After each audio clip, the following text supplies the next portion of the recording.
When a 7 months pregnant waitress locks eyes with the crime boss who destroyed her life, she knows her carefully built escape is over. Elena Carter thought disappearing into the shadows would keep her safe from Victor Romano, the man whose bullet she watched tear through another woman's skull, the man whose child now kicks inside her belly. But fate has other plans. Tonight, in a greasy downtown diner at 2 a.m., their worlds collide again. And Victor Romano doesn't let go of what belongs to him. Ever. If you want to know how this impossible story unfolds, stay with me until the end. Hit that like button and comment what city you're watching from. I want to see how far this story travels. The fluorescent lights of Danny's all-night diner buzzed with the persistent hum of something dying slowly. Elena Carter had learned to tune it out, the same way she'd learned to tune out the ache in her swollen feet, the burning pressure in her lower back, and the constant anxiety that lived beneath her ribs like a second heartbeat. 7 months pregnant and pulling double shifts wasn't sustainable. She knew that. But neither was homelessness, and her savings account currently held $63.18, barely enough for next week's groceries, let alone the upcoming reality of diapers, formula, and medical bills. She refilled coffee for table 6, a tired trucker who never looked up from his phone, and made her way back toward the counter, one hand instinctively supporting the weight of her belly. The baby kicked, hard, and she winced. "You good, hun?" Marlene asked from behind the register, her gravelly smoker's voice thick with concern. The older woman had been working at Danny's for 15 years, and she'd taken Elena under her wing the moment she'd shown up 4 months ago, obviously pregnant, obviously running from something, and obviously desperate. "Fine," Elena lied, forcing a smile. "Just active tonight." "Boy or girl?" Marlene asked for probably the 20th time. "Don't know," Elena said, which was the truth. She couldn't afford the extra ultrasounds that would tell her, and part of her didn't want to know. Didn't want to make it more real than the relentless kicks and rolls already did. The bell above the door chimed and Elena turned automatically, her waitress smile already in place. Then the world stopped. 3 men walked in, and Elena's blood turned to ice water in her veins. She knew that walk, that presence, the way the air seemed to shift and tighten when he entered a room. Victor Romano didn't just walk into places, he claimed them, the same way an apex predator claims territory. 6'3" of perfectly tailored menace, dark hair swept back from a face that would have been beautiful if it weren't so dangerous. Dark eyes that missed nothing. A mouth that curved into cruelty as easily as it curved into charm. And he was looking directly at her. Elena's hand tightened on the coffee pot, her feet locked to the linoleum floor. Every instinct screamed at her to run, but running would only confirm what he was clearly already piecing together. Because those dark eyes had dropped from her face to her belly, and the expression that crossed his features was something she'd never seen before. Shock. Pure, unfiltered shock. "Elena," Marlene's voice seemed to come from very far away. "You okay? You look like you've seen a ghost." That was almost funny, because ghosts were supposed to be from your past, dead and buried. Victor Romano was very much alive, and judging by the way he'd frozen in the doorway, his 2 associates nearly colliding with him from behind, he was just as stunned to see her as she was to see him.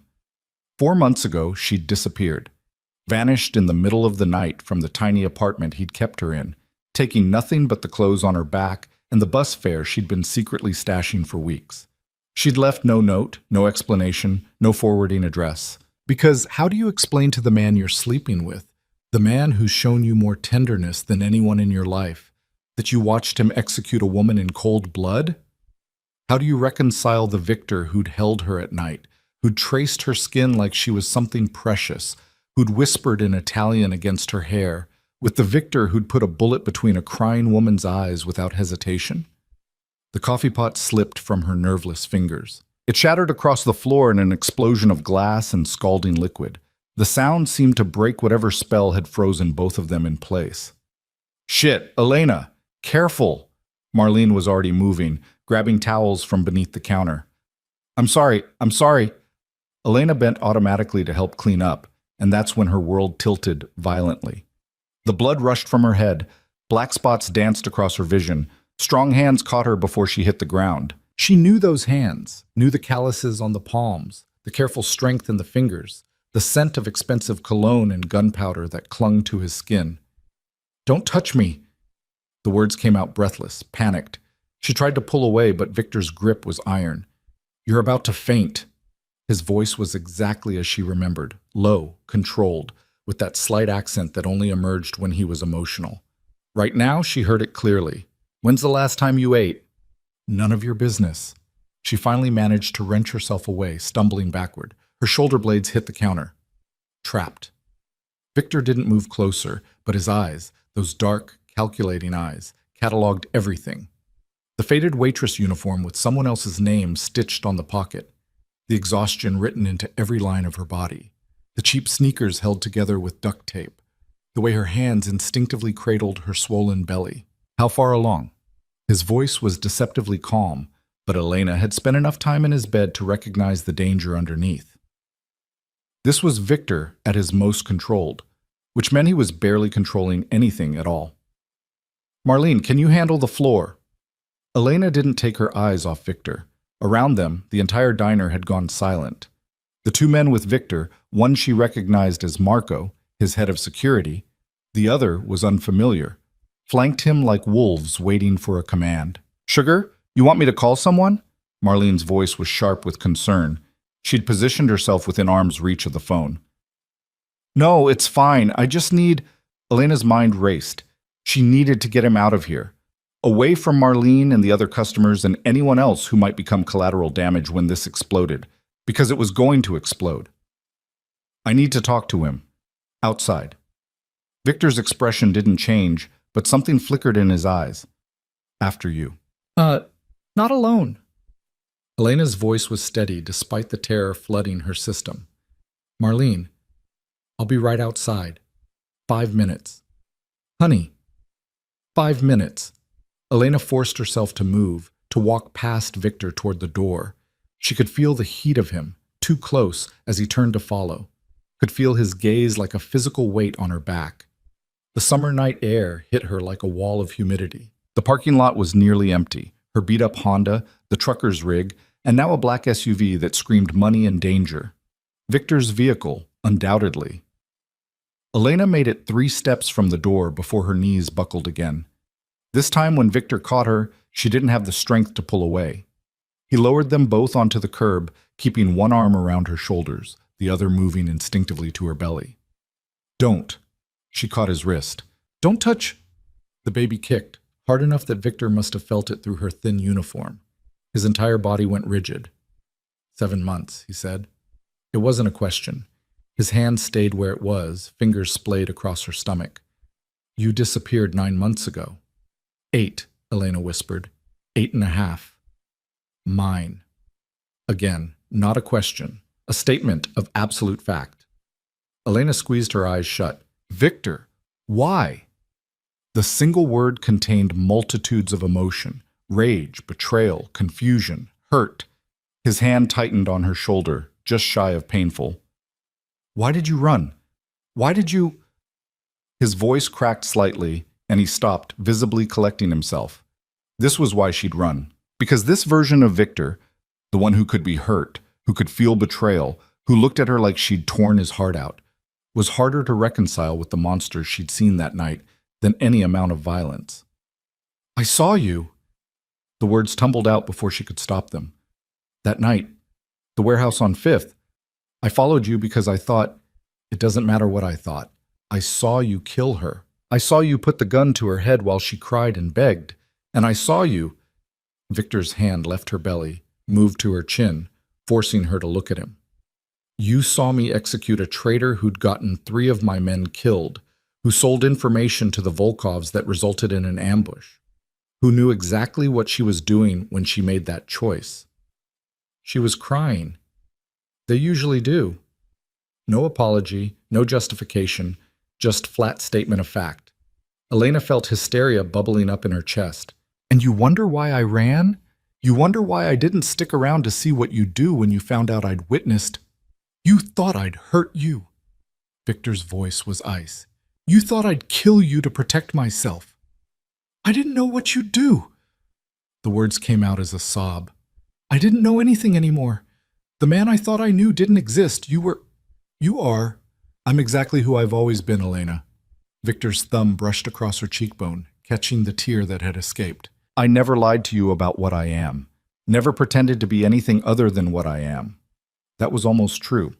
He'd never explicitly told her he was a crime boss, but he'd never hidden the guns, the late-night calls, the dangerous men who deferred to him. She'd just been willfully blind, choosing to see the tender lover instead of the killer. You should have told me about the baby. His voice dropped lower. You should have... I had a right to know. Rights, Elena laughed, the sound bitter and broken. You want to talk about rights? I have the right to protect my child from his father? Victor's hand moved back to her belly, possessive and gentle at once. From the man who would burn this entire city to the ground to keep him safe? That's exactly what I'm afraid of. Elena tried to shift away, but there was nowhere to go. That's exactly why I left. Because I don't want my son growing up in that world. I don't want him learning that violence is the answer to everything. I don't want... Son? Victor's entire demeanor changed. Something raw and vulnerable crossed his features. You're having a boy? I don't know. Elena's hand covered his, an instinctive gesture she regretted immediately. I've been calling the baby him in my head. I don't actually know. Victor was quiet for a long moment, his hand warm against her stomach, feeling their child move beneath his palm. When he spoke again, his voice was rough. You're working double shifts in a diner. Living where? That's none of your... Elena. He cut her off, and the command in his voice made her bristle. You're 7 months pregnant with my child, you just nearly fainted from exhaustion, and you're wearing shoes held together with tape. It's absolutely my business. Where are you living? A motel on 7th. The muscle in Victor's jaw ticked. The Paradise? She didn't answer, which was answer enough. The Paradise Motor Lodge was exactly as terrible as it sounded. Weekly rates, roaches, and the kind of neighbors who minded their own business because they were running from something too. Not anymore. Victor stood in one fluid motion, pulling her up with him. Marco, bring the car around. Wait, no! Elena tried to dig in her heels, but her body betrayed her. She was so tired, so desperately tired. I'm not going anywhere with you. You're 7 months pregnant, clearly malnourished, and living in a place that probably has black mold and bed bugs. So, yes, you're coming with me. His tone left no room for argument. You can't just... Can't what? Protect my child. Ensure the mother of my son isn't collapsing from exhaustion in a diner at 2 a.m? Victor's hand cupped her face, forcing her to meet his eyes. You can hate me all you want, Elena. You can believe I'm a monster. But you will not endanger yourself or our baby out of pride or fear. This isn't about pride. Then what is it about? Punishment? His thumb traced her lower lip. You want to punish me for being who I am? Fine. Punish me. But not at the expense of our child's health. The SUV pulled up, Marco behind the wheel. The door opened like a mouth waiting to swallow her back into the world she'd fled. Elena thought about the motel room with its stained carpet and broken air conditioning. Thought about the ramen noodles she'd been living on because she couldn't afford anything else.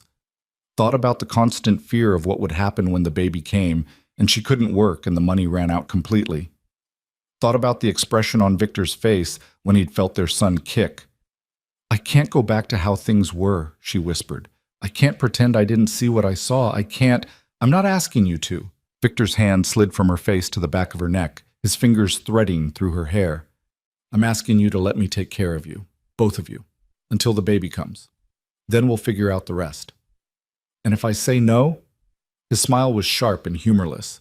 Then I'll have Marco collect your things from the Paradise and bring you anyway. But I'd prefer you came willingly. That's not a choice. No, Victor agreed. It's not. But I'm trying to pretend it is, for your sake. Elena looked back at the diner. Through the window, she could see Marlene watching, her phone in her hand. If Elena screamed, she'd call the police. But what good would that do? Victor Romano owned half the police force, and the other half knew better than to cross him. Besides, he was right about one thing. She was endangering the baby. Had been endangering the baby for months now, running herself into the ground trying to survive. And for what? To prove she could do it alone? To maintain some moral high ground that was built on quicksand? 1 month, she heard herself say. Until the baby comes, then we reassess. Victor's expression didn't change, but she felt the tension leave his body.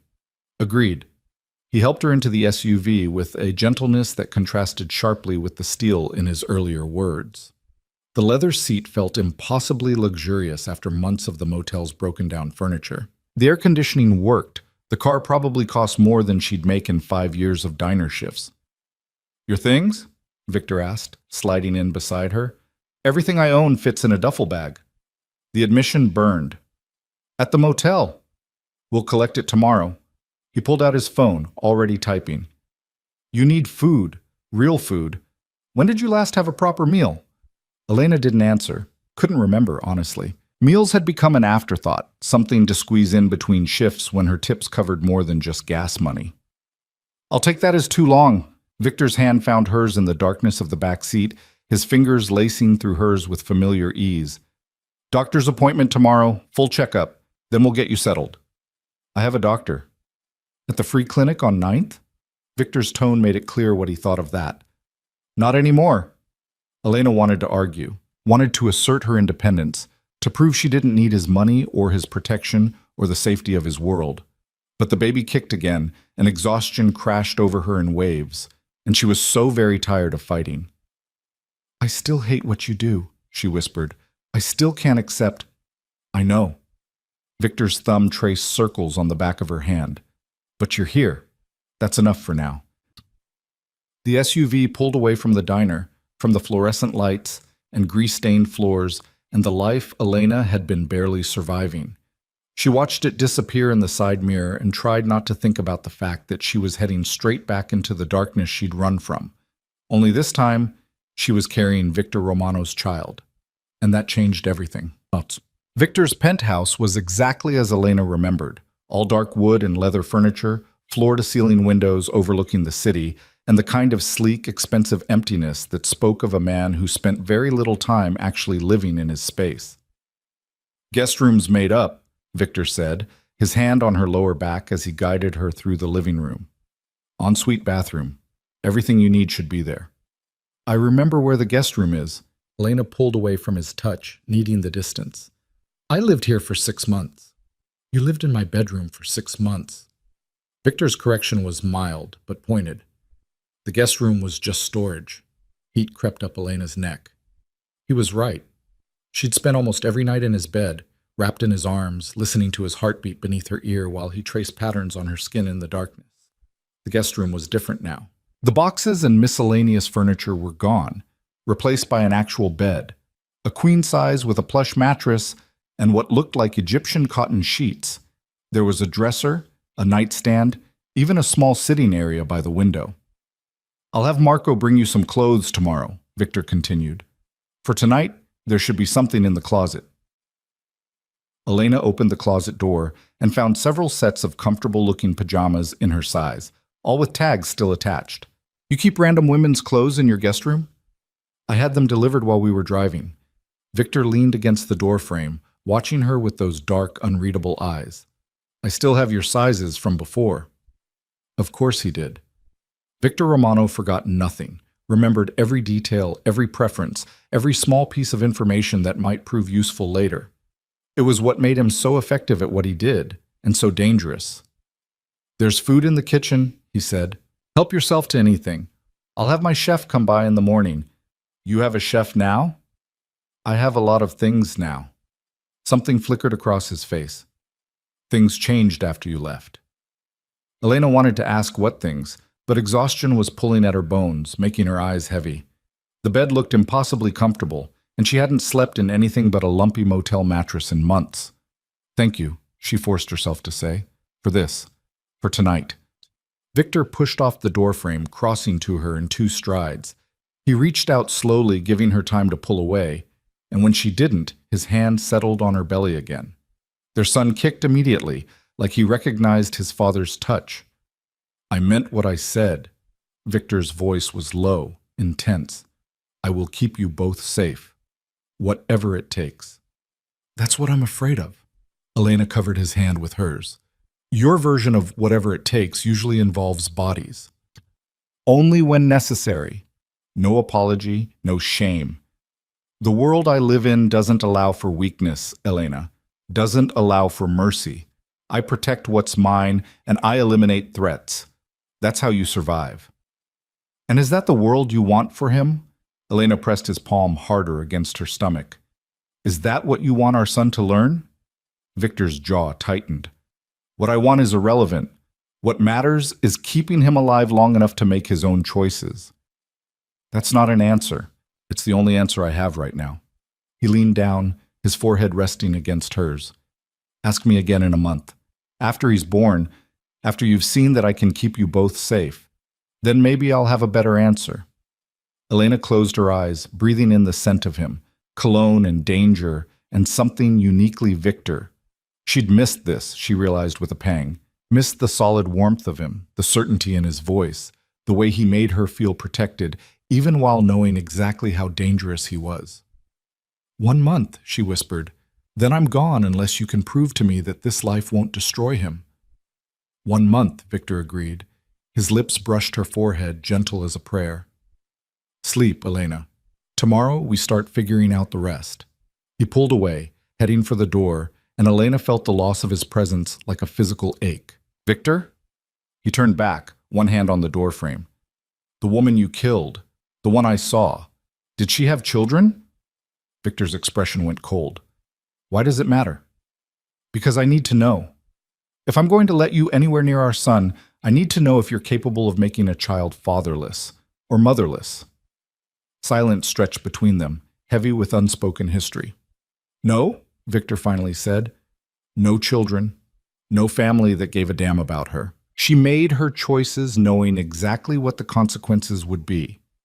And when those consequences came, she didn't try to bargain with information or money. She begged for her life because she was afraid to die, not because she had anything to live for. How do you know that? Because I asked. Victor's voice was flat, emotionless.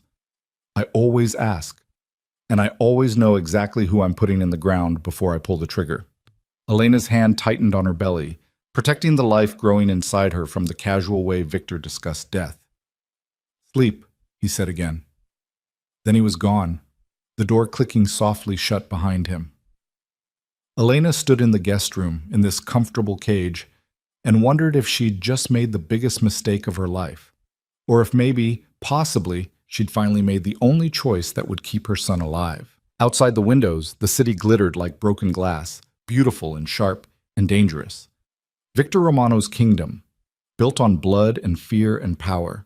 And somewhere in the darkness of this penthouse, the man himself was probably making calls, moving pieces on his chessboard, ensuring that his newly discovered child would be protected by every ruthless resource at his disposal. Elena changed into the soft pajamas, climbed into the impossibly comfortable bed, and felt their son kick against her ribs. We're in trouble, she whispered to her belly. Your father is a very dangerous man, and I think I just agreed to let him back into our lives. The baby kicked again, as if in agreement. Elena closed her eyes and tried not to think about what tomorrow would bring. Tried not to remember the feel of Victor's hand on her skin, the certainty in his voice, the darkness in his eyes that spoke of violence and protection in equal measure. Tried not to admit that part of her, a small, traitorous part, was relieved to have found him again, even if finding him might destroy them all. Elena woke to sunlight streaming through unfamiliar windows and the disorienting comfort of sheets that didn't smell like mildew and desperation. For a moment, she couldn't remember where she was. Then it all came rushing back, Victor's face in the diner, the baby kicking under his palm, the agreement she'd made in a moment of exhausted weakness. 1 month. She'd given him 1 month. She sat up slowly, her back protesting the movement despite the quality mattress. 7 months pregnant meant nothing was comfortable anymore, no matter how expensive the bed. The clock on the nightstand read 9:15, and Elena felt a spike of panic. She was supposed to be at the diner by 7 for the breakfast shift. Then she remembered she didn't work there anymore. Couldn't work there anymore. Victor had effectively removed that option the moment he'd walked through the door. A soft knock interrupted her spiraling thoughts. "Come in," she called, already knowing who it would be. Victor entered carrying a tray, and Elena hated how her heart stuttered at the sight of him. He'd clearly been up for hours, showered, dressed in dark slacks and a crisp white shirt with the sleeves rolled to his elbows. Looking every inch the successful businessman, if you ignored the shoulder holster visible when his jacket shifted. "Breakfast," he said, setting the tray on the bed beside her. "Toast, eggs, fruit. The doctor said you need protein and iron." "You already called a doctor?" "Dr. Reeves will be here at 11. She's an obstetrician, specializes in high-risk pregnancies." Victor sat on the edge of the bed, his weight shifting the mattress. "She'll do a full examination, ultrasound, blood work, whatever you need." Elena stared at the food, her stomach growling despite her desire to argue. "I have a doctor, had a doctor, at the clinic." "And how often did you see this doctor?" "Once a month, like you're supposed to." "When was your last appointment?" Elena didn't answer, which was answer enough. She'd missed the last 2 appointments because she couldn't afford to take time off work, and the clinic's hours conflicted with her shifts. "Eat," Victor said, his tone leaving no room for argument. "Then we'll talk." The eggs were perfect, fluffy and seasoned with herbs she couldn't identify. The toast was actual bakery bread, not the pre-sliced white bread she'd been living on. The fruit was fresh, probably organic. Elena told herself she was only eating because the baby needed it, but that was a lie. She was eating because it was delicious and she was starving. Victor watched her in silence, and she hated being observed like this. Hated the way his eyes tracked every bite, the satisfaction that crossed his features when she cleaned the plate. "Better?" he asked. "Don't look so smug." "I'm not smug, I'm relieved." His hand moved to her belly, that same instinctive gesture from last night. "He's active this morning. He's always active." Elena wanted to move his hand away, but couldn't quite bring herself to do it. The baby was kicking enthusiastically, as if showing off for his father. "Especially after I eat." "Good, that's healthy." Victor's thumb traced a small circle just below her ribs. "Doctor. Reeves will confirm, but that's what the research says." "You've been reading pregnancy books?" "I've been reading everything I can find since last night." He said it matter-of-factly, like it was obvious. "I have 7 months to catch up on." Something twisted in Elena's chest. This was the Victor she remembered, the one who approached everything with intense focus, who learned and adapted and controlled every variable he could. She'd seen him do it with business deals, with territory disputes, with the everyday complexities of running a criminal empire. Now he was doing it with fatherhood. "You can't control everything," she said quietly. "Babies don't work like your business deals." "I know." Victor's eyes met hers, and she saw something unfamiliar there. Uncertainty, maybe. Or fear. "But I can try. I can make sure you have the best care, the best resources. I can eliminate risks and create safety. That much I can do." "By eliminating people?" The question came out sharper than she intended. "Is that how you plan to keep him safe? By killing anyone who might pose a threat?" Victor's expression hardened. "If necessary." We're not having this conversation again, Elena." He stood, moving to the window. "You know what I am. You knew before you came to my bed, even if you didn't want to admit it. I'm not going to apologize for protecting what's mine. I'm not yours." He turned back, and the look in his eyes made her breath catch. "You're carrying my son. That makes you mine in every way that matters. Possession isn't the same as, I never said it was." Victor crossed back to the bed, his hand cupping her face with surprising gentleness. "But you are under my protection now, you and our child. That's not negotiable." Elena wanted to argue, but the baby kicked hard enough to make her wince. Victor's hand immediately moved back to her stomach, his brow furrowing. "Does that hurt?" "Sometimes, when he kicks certain spots." She guided his hand lower, where the baby's foot or elbow or some other sharp limb was pressing against her skin. "There. Feel that?" Victor's expression transformed. The hardness melted away, replaced by something raw and wondering. "That's him?" "That's him." Elena watched Victor's face, saw the exact moment when the reality of fatherhood hit him fully. "Pretty strong, right?" "Like his mother." Victor's voice was rough. "Running double shifts pregnant, living in that hellhole, refusing to ask for help even when you were—" He stopped, his jaw tightening. "You should have told me."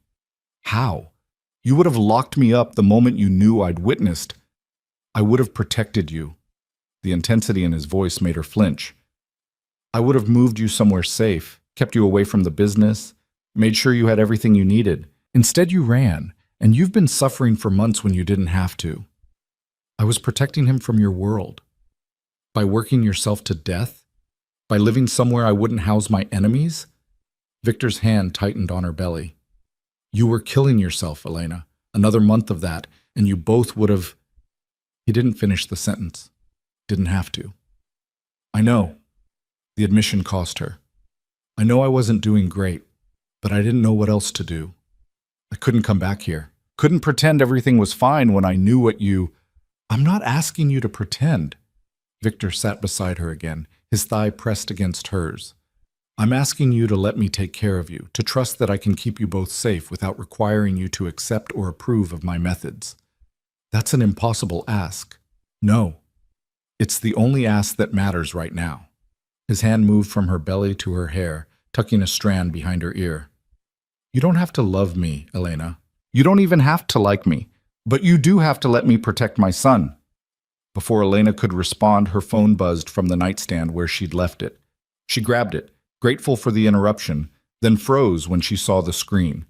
12 missed calls from Marlene, 6 text messages, increasingly frantic. Shit! Elena's hand shook as she opened the messages. Honey, are you okay? That man looked dangerous. Should I call someone? Elena, please answer. I'm worried. If you don't respond in an hour, I'm calling the police. Elena, please just let me know you're alive. I have to call her back. Elena was already dialing, her heart pounding. If Marlene called the police, if they came looking for her at Victor's penthouse. Elena, thank God! Marlene's voice was sharp with relief and anger. What the hell happened last night? Who was that man? Are you safe? I'm fine, Marlene. I'm safe. I'm sorry I didn't call sooner. Who was he? Marlene wasn't letting it go. Because he looked like the kind of man who makes people disappear. Elena glanced at Victor, who was watching her with those calculating eyes. He's the baby's father. Silence on the other end of the line. The father you've been running from, Marlene finally said. The reason you showed up here 4 months ago looking like a ghost. It's complicated. Honey, men like that are always complicated. Marlene's voice softened. Are you sure you're safe? Because if you need help, if you need somewhere to go, I'm okay. Really? Elena tried to put conviction into the words. It's not what you think. He just wants to take care of the baby. Make sure we're both healthy. Uh-huh. Marlene's skepticism was audible. And if you want to leave? Elena looked at Victor again. His expression was neutral, but she could see the tension in his shoulders. He was listening to every word. Then I'll leave, Elena said, even though she wasn't sure if it was true. 1 month. I agreed to stay 1 month until the baby comes. After that, we'll figure it out. You call me if anything changes, Marlene ordered. I mean it, Elena. Anything feels wrong. You call me immediately. I will, I promise. Elena's throat tightened. Marlene barely knew her, but she cared more than Elena's own family ever had. Thank you for everything, for worrying. Someone's got to worry about you since you clearly don't worry about yourself enough. Marlene's voice went gruff. Take care of that baby and yourself. You hear me? I hear you. Elena ended the call and set the phone down carefully. Victor was still watching her. She cares about you, he observed. She's a good person. Elena met his eyes. The kind of person who doesn't solve problems with bullets. The kind of person who would get eaten alive in my world. Victor stood straightening his cuffs, which is why she works in a diner and I run half this city. Is that supposed to be a point of pride? It's a statement of fact. Victor checked his watch. Dr. Reeves will be here in an hour. Marco is bringing your things from the motel. Is there anything else you need? Elena thought about her duffel bag with its pathetic collection of secondhand clothes and dollar store toiletries. Thought about the distance Victor was putting between them now, the walls going back up after that moment of vulnerability. No, she said. Nothing else. Victor nodded and headed for the door, paused with his hand on the frame, his back to her. I meant what I said last night, he said quietly. I will keep you both safe, whatever it takes." Then he was gone, leaving Elena alone with the breakfast tray and the uncomfortable knowledge that she believed him. Victor Romano would absolutely keep them safe. The question was what that safety would cost. Dr. Reeves arrived precisely at 11, a tall woman in her 50s with kind eyes and an air of competence that immediately put Elena at ease.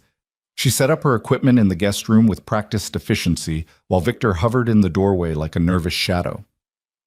"Mr. Romano, I'm going to need you to step out for the initial examination," Dr. Reeves said, her tone brooking no argument. "I'd prefer to stay." "I'm sure you would, but Ms. Carter needs privacy for the pelvic exam, and you need to learn that pregnancy involves a lot of moments where you don't get what you prefer." Dr. Reeves smiled to soften the words. "There's a waiting room called the hallway. Use it." Victor's jaw tightened, but he left. Elena almost laughed at the sight of a man who commanded criminal enterprises being ordered around by a 5'6" doctor. "He's intense, doctor," Reeves observed, pulling on latex gloves. "First-time father? First-time everything, I think." Elena settled back on the bed. "He just found out about the baby last night." Dr. Reeves's eyebrows rose. "Ah, that explains the panic call at 6 this morning demanding I clear my schedule." "He called you at 6? And offered me triple my usual rate to make this a priority." Dr. Reeves began the examination, her hands gentle but thorough. "I told him I'd do it for my regular rate because threatening obstetricians is bad karma. He laughed and paid me triple anyway." Elena winced as Dr. Reeves pressed on her abdomen. "That's Victor, solving everything with money and intimidation." "Well, in this case, his money is buying you excellent prenatal care, so I'm not complaining." Dr. Reeves moved to the portable ultrasound machine. "Now let's see this baby you've been growing." The gel was cold on Elena's belly. Then the wand pressed down, and suddenly there he was, a grainy black and white image of her son, curled up and moving. "There's your baby." Dr. Reeves pointed to the screen. "Good size, active, heartbeat is strong. Everything looks healthy." Elena stared at the screen, tears pricking her eyes. She'd had one ultrasound at the clinic months ago, but this machine was clearly better. She could see details she'd missed before, the curve of the spine, the tiny fingers, the profile of the face. "Can I?" Victor's voice came from the doorway. "Can I see?" Dr. Reeves glanced at Elena, who nodded reluctantly. Victor crossed to the bed in 3 strides, his eyes locked on the screen with an intensity that made Elena's chest ache. "That's him?" His voice was rough. "That's him," Dr. Reeves confirmed. "And actually, about that, do you want to know the sex? I can confirm it now." Elena looked at Victor. His hand had found hers, gripping tight. "Yes," they said simultaneously. "Doctor." Reeves smiled. "Then congratulations, you're having a boy." Victor's hand tightened on hers almost painfully. Elena watched his face, saw something break and reform behind his eyes. When he looked at her, there were tears tracking down his cheeks. "A son," he whispered. "We're having a son." Elena's own tears spilled over. "Yeah, we are." Dr. Reeves continued the examination, pointing out details, taking measurements, but Elena barely heard her. She was too focused on Victor's face, on the way he stared at the screen like it held the secrets of the universe. This was dangerous, she realized, this moment of shared wonder, of connection. This was how he'd gotten under her skin the first time, these glimpses of humanity beneath the monster. "Everything looks good," Dr. Reeves finally said, wiping the gel from Elena's belly. "But I want to run some blood work. Your file from the clinic indicates you missed several appointments, and I want to make sure your iron levels are adequate. Also, you're underweight for this stage of pregnancy." "I've been working a lot," Elena said defensively. "You've been starving yourself." Dr. Reeves's tone was matter-of-fact, not judgmental. "Unintentionally, I'm sure, but your body has been depleting its reserves to feed the baby, and that's not sustainable. I'm prescribing prenatal vitamins, iron supplements, and a high-protein diet. I also want you on modified bed rest for the next week." "Bed rest? I can't." "You can, and you will." Dr. Reeves started packing up her equipment. "Your blood pressure is elevated, you're showing signs of exhaustion, and you're entering the 3rd trimester. Your body needs rest, Ms. Carter. Let it have it." Victor's hand was still holding hers. She'll rest. I'll make sure of it. I'm sitting right here, Elena snapped. Stop talking about me like I'm not in the room. Then stop arguing about taking care of yourself. Victor shot back. Dr. Reeves is right. You need rest, proper nutrition, and medical supervision, all of which you'll have here. Elena wanted to argue, but the exhaustion Dr. Reeves had mentioned was already pulling at her. The examination had taken less than an hour, but she felt drained. I'll be back in 3 days to check on you, doctor, Reeves said, pulling off her gloves. If you experience any cramping, bleeding, or unusual pain before then, call me immediately. Mr. Romano has my number. Of course he does, Elena muttered. Dr. Reeves smiled. He also has my stern lecture about respecting your autonomy and not being overbearing, which I delivered while you were getting dressed. She squeezed Elena's hand. You're doing fine, sweetheart. The baby is healthy. You just need to take care of yourself now. After Doctor Reeves left, Victor sat on the edge of the bed, his phone already out. What are you doing? Elena asked. Arranging for the vitamins, calling my chef to discuss high-protein meal plans, and making sure Marco understands that you're on bed rest. He typed rapidly, his focus absolute. I'm also having him bring up your things. You should have them by now. Victor, you can't just... A son. He looked up from his phone, and the expression on his face stopped her mid-sentence. We're having a son, Elena. The wonder in his voice undid something in her chest. I know. I have a son. He said it like he was testing the words, learning their weight. A boy. My boy. Our boy, Elena corrected softly. Our boy. Victor set down his phone and moved closer, his hand settling on her belly with that same careful reverence. I never thought... I didn't let myself imagine. Imagine what? This. Any of this. His thumb traced circles on her stomach. A family. Someone to... He stopped, his jaw working. My father was a bastard. Cold, cruel. He saw children as tools or disappointments. Nothing in between. Elena had known Victor's childhood had been bad. He'd mentioned it in passing once or twice, usually when he'd had too much whiskey and his defenses were down. But he'd never elaborated. I won't be him, Victor said fiercely. I won't do to our son what was done to me. Then you have to give him a different life, Elena said. Not this one. Not the violence and the fear and the constant danger. I can protect him from the danger. But not from knowing what you are. What you do. Elena covered his hand with hers. He'll grow up watching you, learning from you. And if all he sees is violence as the answer, that's what he'll become. Victor was quiet for a long moment. What do you want me to do, Elena? Walk away from everything I've built? Everything I am? I want you to want better for him. I want you to choose him over the empire. I can have both. Can you? Elena sat up, ignoring the protest from her back. Can you really keep us separate from your world? Or will there always be enemies who see us as leverage? Will there always be threats that require you to... She couldn't finish the sentence. There will always be threats, Victor said bluntly. That's the reality. Whether I'm in this life or not, I've made enemies. They don't forget. They don't forgive. The only thing keeping you safe is my power, my willingness to destroy anyone who touches what's mine. So we're prisoners of your choices. You're protected by my choices. He stood, frustration evident in every line of his body. I know you want some fairy tale where we can just walk away, live a normal life, pretend the past doesn't exist. But that's not reality, Elena. Reality is that I have blood on my hands, and there are people who want revenge for that blood. And the only thing standing between them and you is me. Maybe if you stopped adding to the blood, then we'd be dead within a week. Victor's voice was cold now, the vulnerability from earlier completely gone. You want to know why I do what I do? Why I'm ruthless? Because mercy gets you killed in this world. Hesitation gets you buried. I learned that when I was 14 and watched my uncle gut my father like a fish because the old man had gotten soft. Elena flinched. Victor, you think I'm a monster. Fine, but I'm a monster who keeps his family alive. He headed for the door. Rest, eat, take care of our son. I have work to do.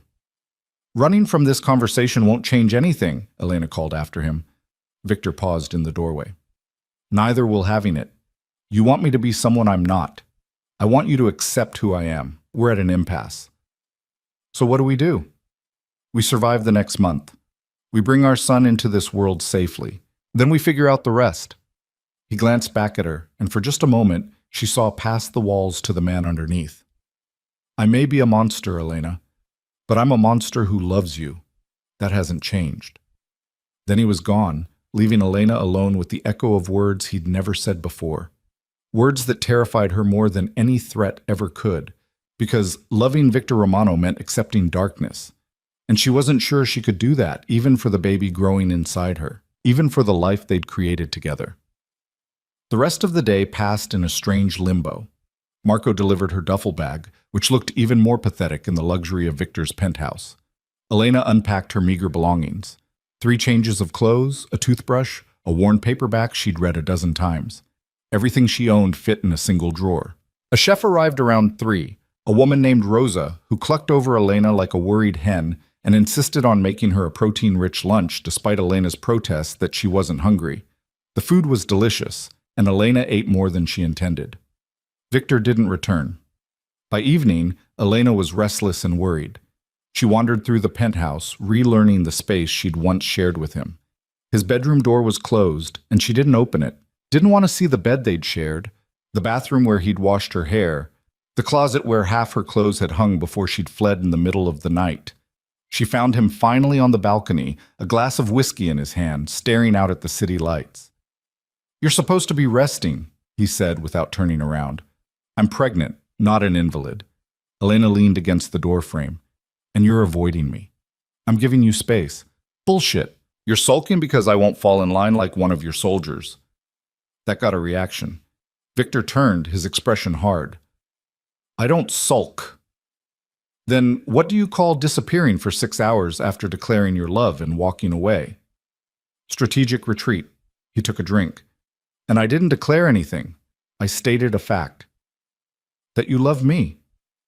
"Yes." No hesitation, no softening, just flat acknowledgement. "I have since the night I found you trying to pick the lock on my car." Elena remembered that night. She'd been desperate, broke, trying to steal from the wrong man in the wrong parking garage. Victor had caught her mid-theft, and instead of calling the police or worse, he'd offered her dinner. She'd thought he was crazy. Turned out she was right. "You don't know me well enough to love me," she said. "I know you better than anyone." Victor set down his glass. "I know you're stubborn to the point of self-destruction. I know you'd rather suffer than ask for help. I know you bite your lip when you're thinking and you hum off-key when you cook. I know you're terrified of storms and you can't sleep without white noise and you have nightmares about your mother." Elena's chest tightened. "That doesn't mean... I know you're brave enough to run from the most dangerous man you've ever met to protect a child you'd never even seen. Brave enough to work yourself into the ground rather than come back to someone who terrifies you. Brave enough to stand here and tell me I'm not good enough for our son, even knowing I could make you disappear with a phone call." Victor closed the distance between them. "So yes, Elena, I know you, and I love you. Those 2 facts aren't in conflict.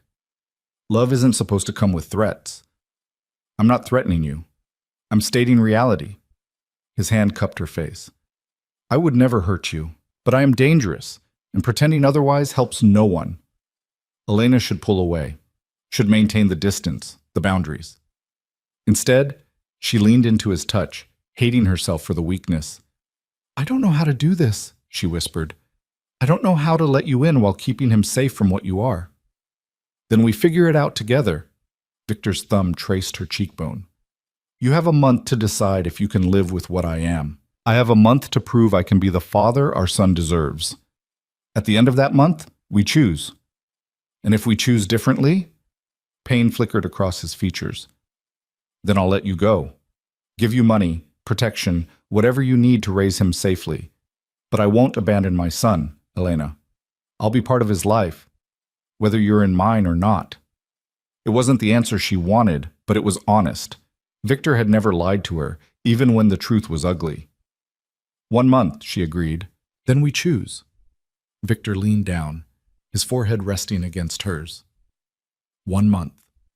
They stood like that as the city lights glittered below, two people bound by a child and separated by everything else. The baby kicked between them, a reminder of what was at stake. Whatever happened in the next month, everything was about to change.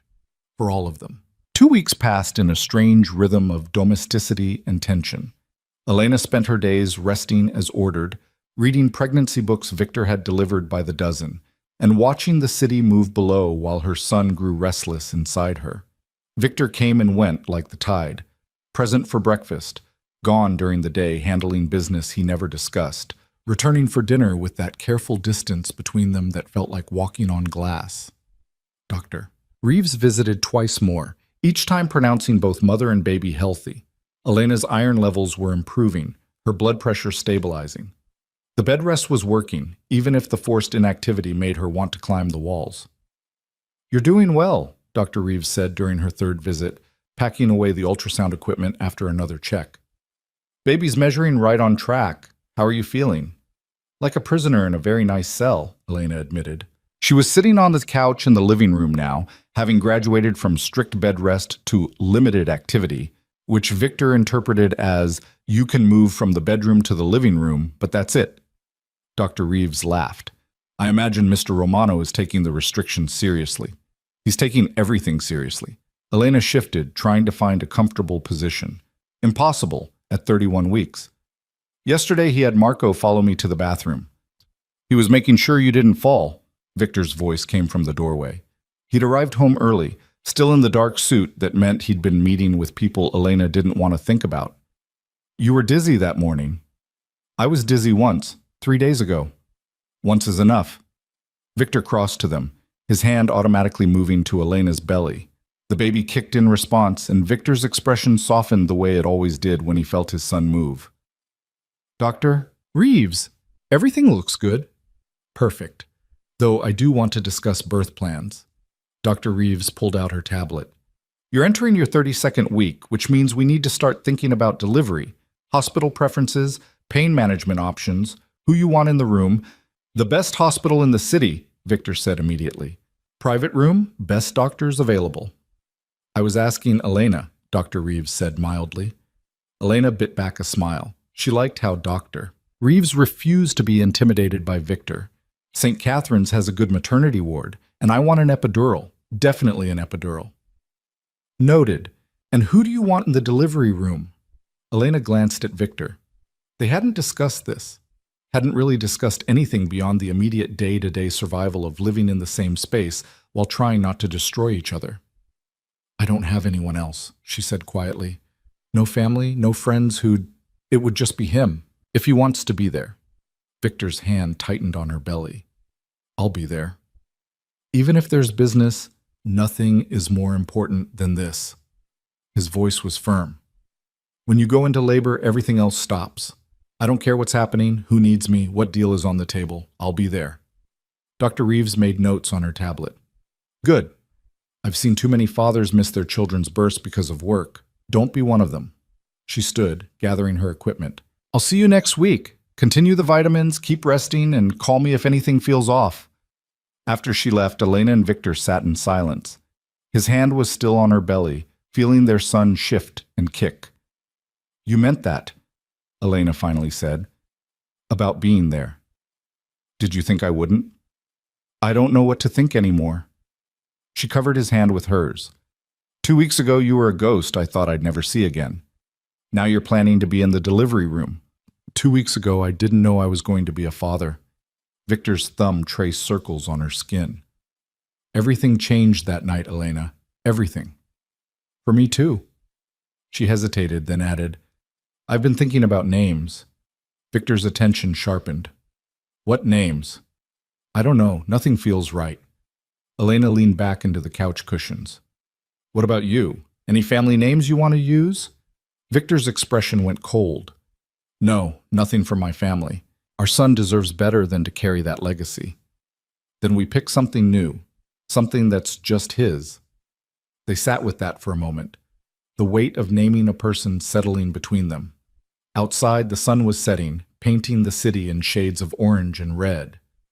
"Leonardo," Victor said suddenly. "It means brave lion." Strong, but also an artist, a thinker.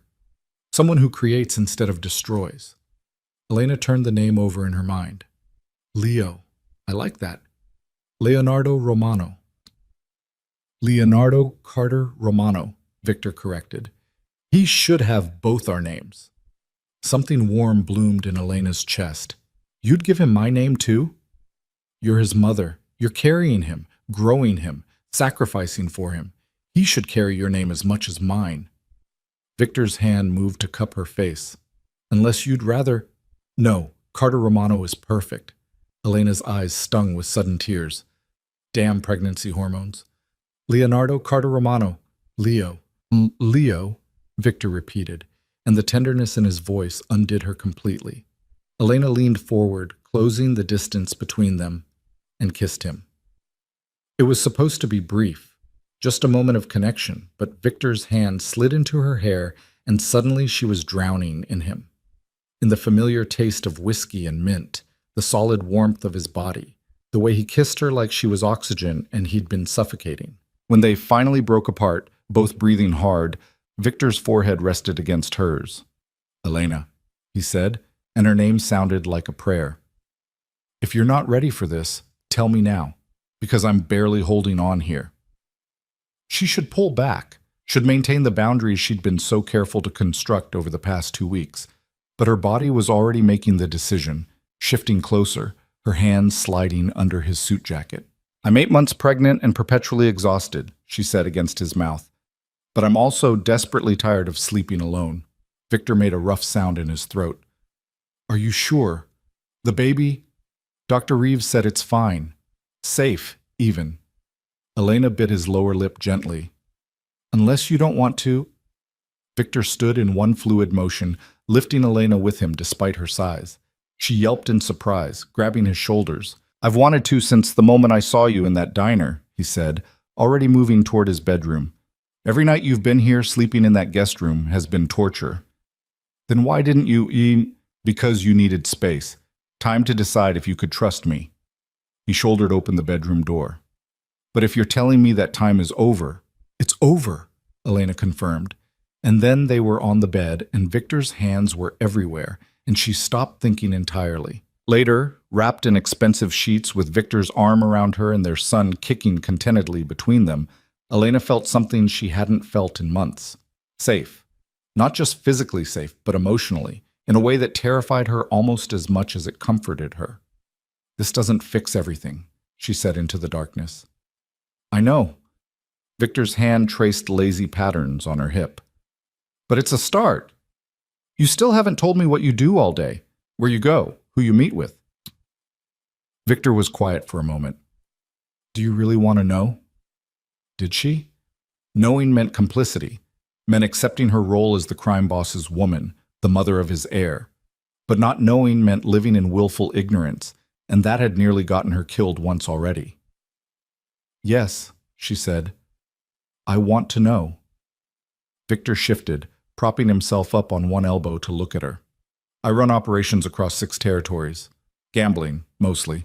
Some protection, some import-export that's legal enough to pass scrutiny.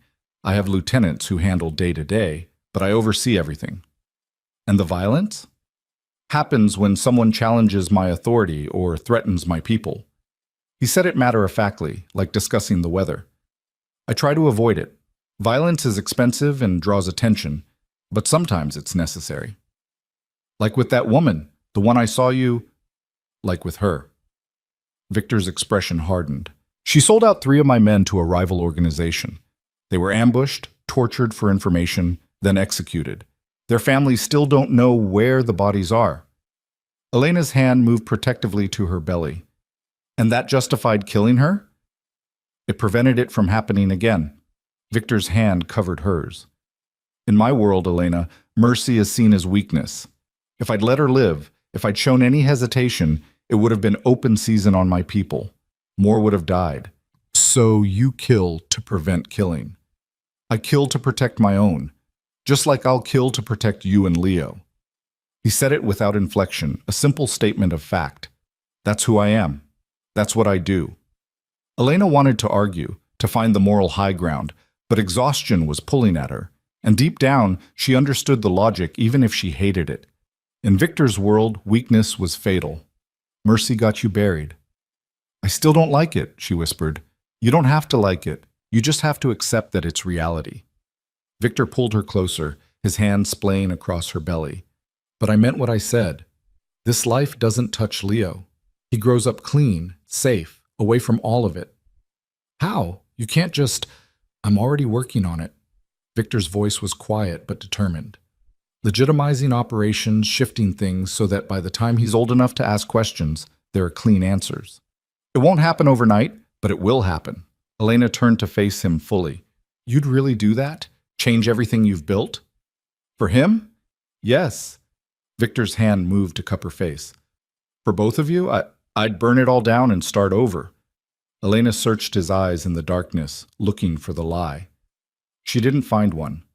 Victor Romano might be many things, dangerous, ruthless, unforgiving, but he didn't lie. Not to her. 1 month, she said, Yuffie. You have 3 more weeks to prove you mean it. Then I'll spend every one of them proving it. He kissed her forehead, her cheek, her mouth. Sleep, Elena. You need rest. She wanted to argue, but her body was already surrendering to exhaustion. She fell asleep wrapped in Victor's arms, feeling their sun kick between them, and for the first time in months, she didn't have nightmares. The next morning, Elena woke to an empty bed and the sound of raised voices from somewhere else in the penthouse. She sat up carefully, her back protesting, and reached for the robe Victor had left draped over the chair. It was his, far too large, and it smelled like him. The voices were coming from Victor's study. Elena moved toward them, one hand on her belly, already recognizing the anger in Victor's tone. I don't care what Volkov wants, Victor was saying, his voice sharp enough to cut. He doesn't get to dictate terms to me. He's not asking, boss. That was Marco's voice, tense. He's demanding. Says if you don't meet with him by Friday, he's taking it as a declaration of war. Then we go to war. Victor, think about this. I am thinking about it. The sound of glass shattering. I'm thinking about the fact that Alexei Volkov has been pushing boundaries for months, testing my patience, and now he thinks he can threaten me? In my own city? Elena pushed open the study door. 3 men turned to look at her. Victor, Marco, and another man she didn't recognize. Victor's expression immediately shifted from fury to concern. You should be resting, he said, already moving toward her. I woke up to shouting. Elena looked past him to the shattered whiskey glass on the floor. What's going on? Nothing that concerns you. If it's making you throw things before breakfast, it concerns me. Elena held her ground. Who's Volkov, and why is he threatening you? Victor's jaw tightened. Alexei Volkov runs the Russian operations in the North District. We've had an understanding for years, but recently he's been expanding into my territory. And now he wants a meeting, Marco added, then fell silent when Victor shot him a look. A meeting about what? Elena asked. About boundaries, territory, the usual posturing. Victor took her arm gently. But it's nothing you need to worry about. I'll handle it. When's the meeting? Friday night, but I'm not going. Why not? Because it's a trap. Victor guided her back toward the bedroom. Volkov doesn't want to negotiate. He wants to see if I'll walk into an ambush, show weakness. So send someone else. Marco can... If I send Marco, it shows I'm afraid to meet Volkov face to face. Victor's hand settled on her belly. In my world, that's as good as admitting defeat. Elena felt their sun kick hard. And if you go and it is a trap, then I deal with it. Victor's voice was calm, but his eyes were hard. I've survived worse than Alexei Volkov. Not with a son on the way, you haven't. Elena grabbed his hand. Victor, you can't. If something happens to you, nothing will happen to me. He pulled her close, his hand cradling the back of her head. I've been doing this for 15 years, Elena. I know how to navigate a threat. By walking into potential ambushes?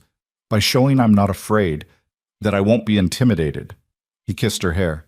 Trust me. I'll take precautions. Marco and 6 others will be with me. We'll meet in neutral territory, public place. Volkov won't try anything with that many witnesses. Elena wanted to argue, to make him promise he wouldn't go, but she could see the resolve in his eyes. This was part of his world. the dangerous dance of power and territory that she'd spent months trying to escape. "When is it?" she asked quietly. "Friday at 8. Victor's hand moved to her belly. "I'll be back before midnight. You won't even know I'm gone." "I'll know." Elena looked up at him, "And I'll be terrified the entire time." "Then I'll give you Marco's number. He'll update you every hour." Victor's expression softened. "I won't let anything happen to me, Elena. I have too much to come home to now." The words should have comforted her. Instead, they made the fear worse, because Victor having something to lose made him vulnerable in ways he'd never been before. And men like Alexei Volkov would absolutely exploit that vulnerability. Friday arrived too quickly. Elena spent the day trying to distract herself with books and television, but nothing worked. By 7 o'clock, she was pacing the living room despite Dr. Reeves's orders to rest, her anxiety manifesting in constant movement. Victor emerged from his bedroom at 7:30, and Elena's breath caught. He was dressed entirely in black, suit, shirt, tie, and he was wearing his shoulder holster openly. The gun sat against his ribs like a promise of violence.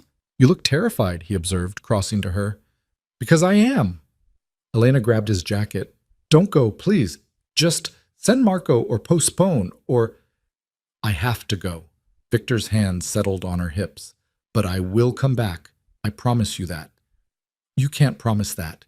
You don't know what Volkov—" Victor silenced her with a kiss, deep and claiming and desperate. When he pulled back, his forehead rested against hers. "I love you," he said. "I should have said it before. Should have told you every day since you came back. I love you, Elena.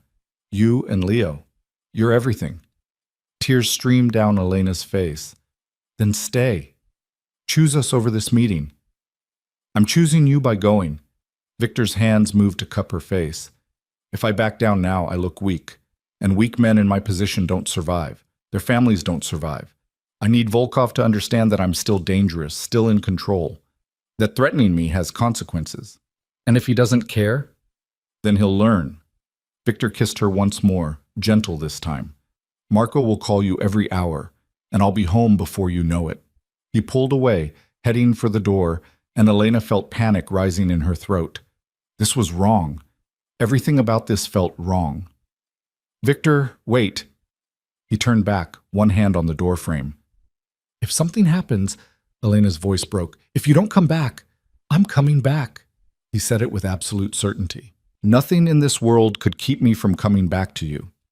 Then he was gone, and Elena was alone with her fear and their son kicking anxiously inside her. The first hour passed like torture. Marco called at 8:15, his voice professional. "We've arrived at the location. No signs of trouble. Victor's going in now." The second hour was worse. Marco called at 9:15. "Meeting's still ongoing. Everything's calm." By 10 o'clock, Elena was back to pacing. Her back ached, her feet were swelling, and the baby was moving constantly, like he could sense her anxiety. When Marco's call came at 10:15, she grabbed the phone before the first ring finished. "Status?" she demanded. "Meeting's breaking up. Should be heading out in 5—" Marco's voice cut off, then shouting, and the unmistakable sound of gunfire. Elena's blood turned to ice. "Marco? Marco!"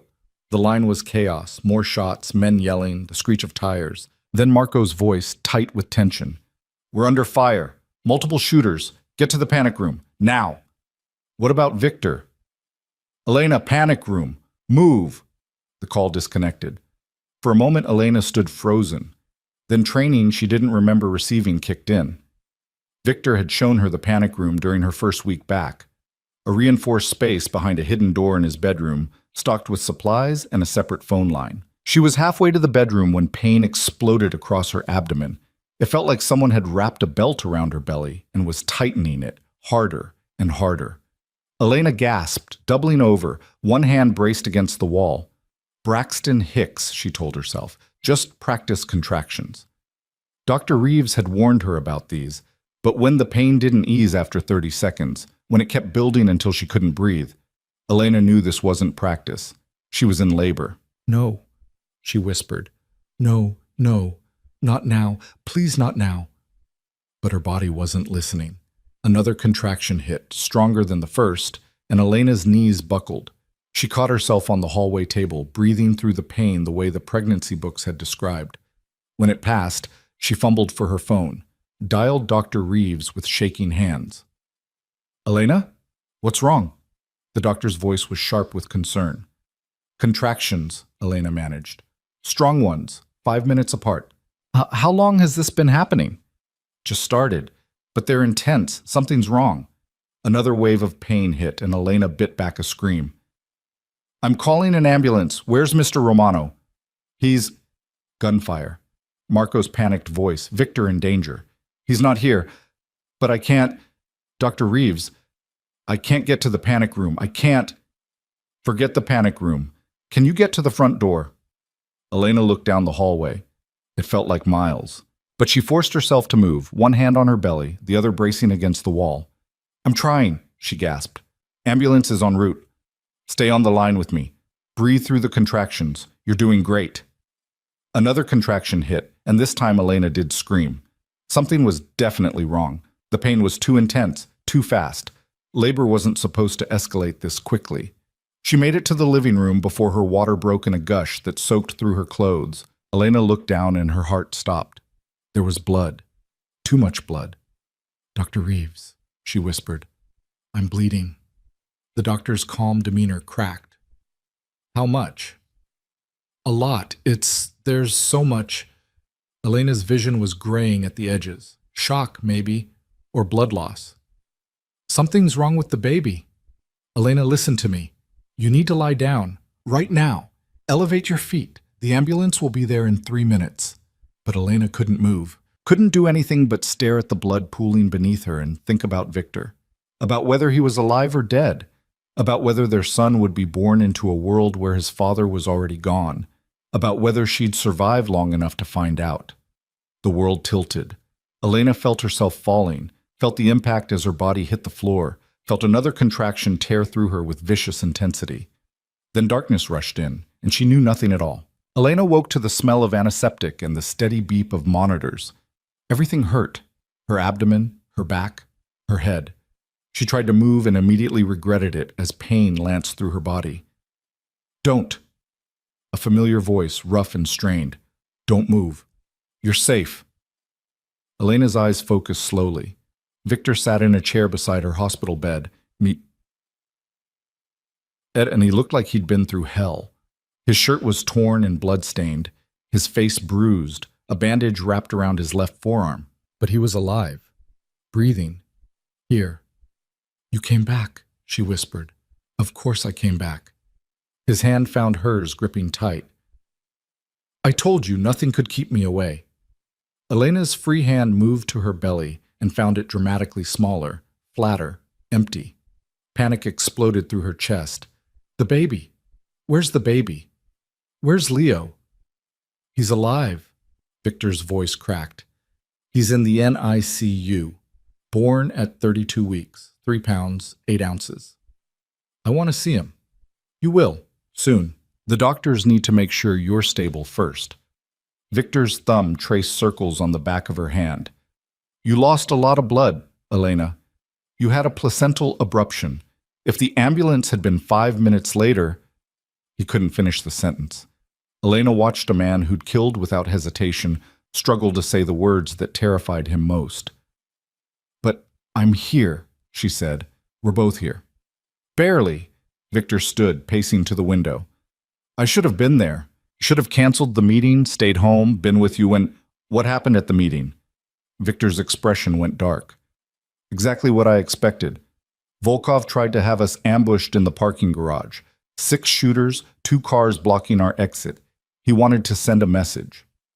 But you're alive. Because Marco is paranoid, and I'm hard to kill. Victor touched the bandage on his arm. Caught a bullet, but it's superficial. Lost 2 men, though. Good men with families. Elena's heart clenched. I'm sorry. Don't be sorry. Be angry. Victor turned back to her, and the fury in his eyes was volcanic.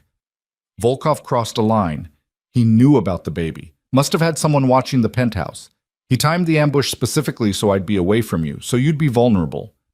He wanted to hurt me to get to you. He wanted to kill you. Both of you. Victor's hands were shaking. If I'd been 30 minutes later getting back, if the ambulance hadn't... But it did. And we're alive. Elena pushed herself up despite the pain. Victor, I need to see him. Our son. I need to know he's okay. Victor hesitated, then nodded. I'll get a wheelchair. But Elena, you need to prepare yourself. He's small, very small, and he's on machines to help him breathe. I don't care. He's ours, and I need to see him. 10 minutes later, Victor was pushing her wheelchair through the hospital corridors toward the NICU. Elena's entire body ached, but she didn't care. Nothing mattered except seeing her son. The NICU was a warren of incubators and monitors, premature babies fighting for life in plastic boxes. A nurse met them at the entrance, her smile kind but professional. Miss Carter, Mr. Romano, Leonardo is stable. He's breathing with assistance, but his vitals are strong. She led them to an incubator in the corner. He's a fighter. Elena's breath caught. Inside the incubator was the smallest, most perfect human being she'd ever seen. Leonardo Carter Romano was barely bigger than Victor's hand, his skin almost translucent, his tiny chest rising and falling with the help of a ventilator. Wires and tubes connected him to machines that beeped steadily, monitoring every breath, every heartbeat. But his eyes were closed peacefully, and one miniature fist was curled near his face, and Elena fell completely, irrevocably in love. He's beautiful, she whispered. He's perfect. Victor's voice was thick with emotion. I sat with him for 3 hours while you were in surgery. Talked to him. Told him he needed to fight, that his mother was fighting too, and we were both coming back for him. Elena looked up at Victor and saw tears tracking down his face. This man who'd killed without remorse, who ruled a criminal empire through fear and violence, was crying over a 3-pound baby. Can I touch him? She asked the nurse. Through the ports, carefully.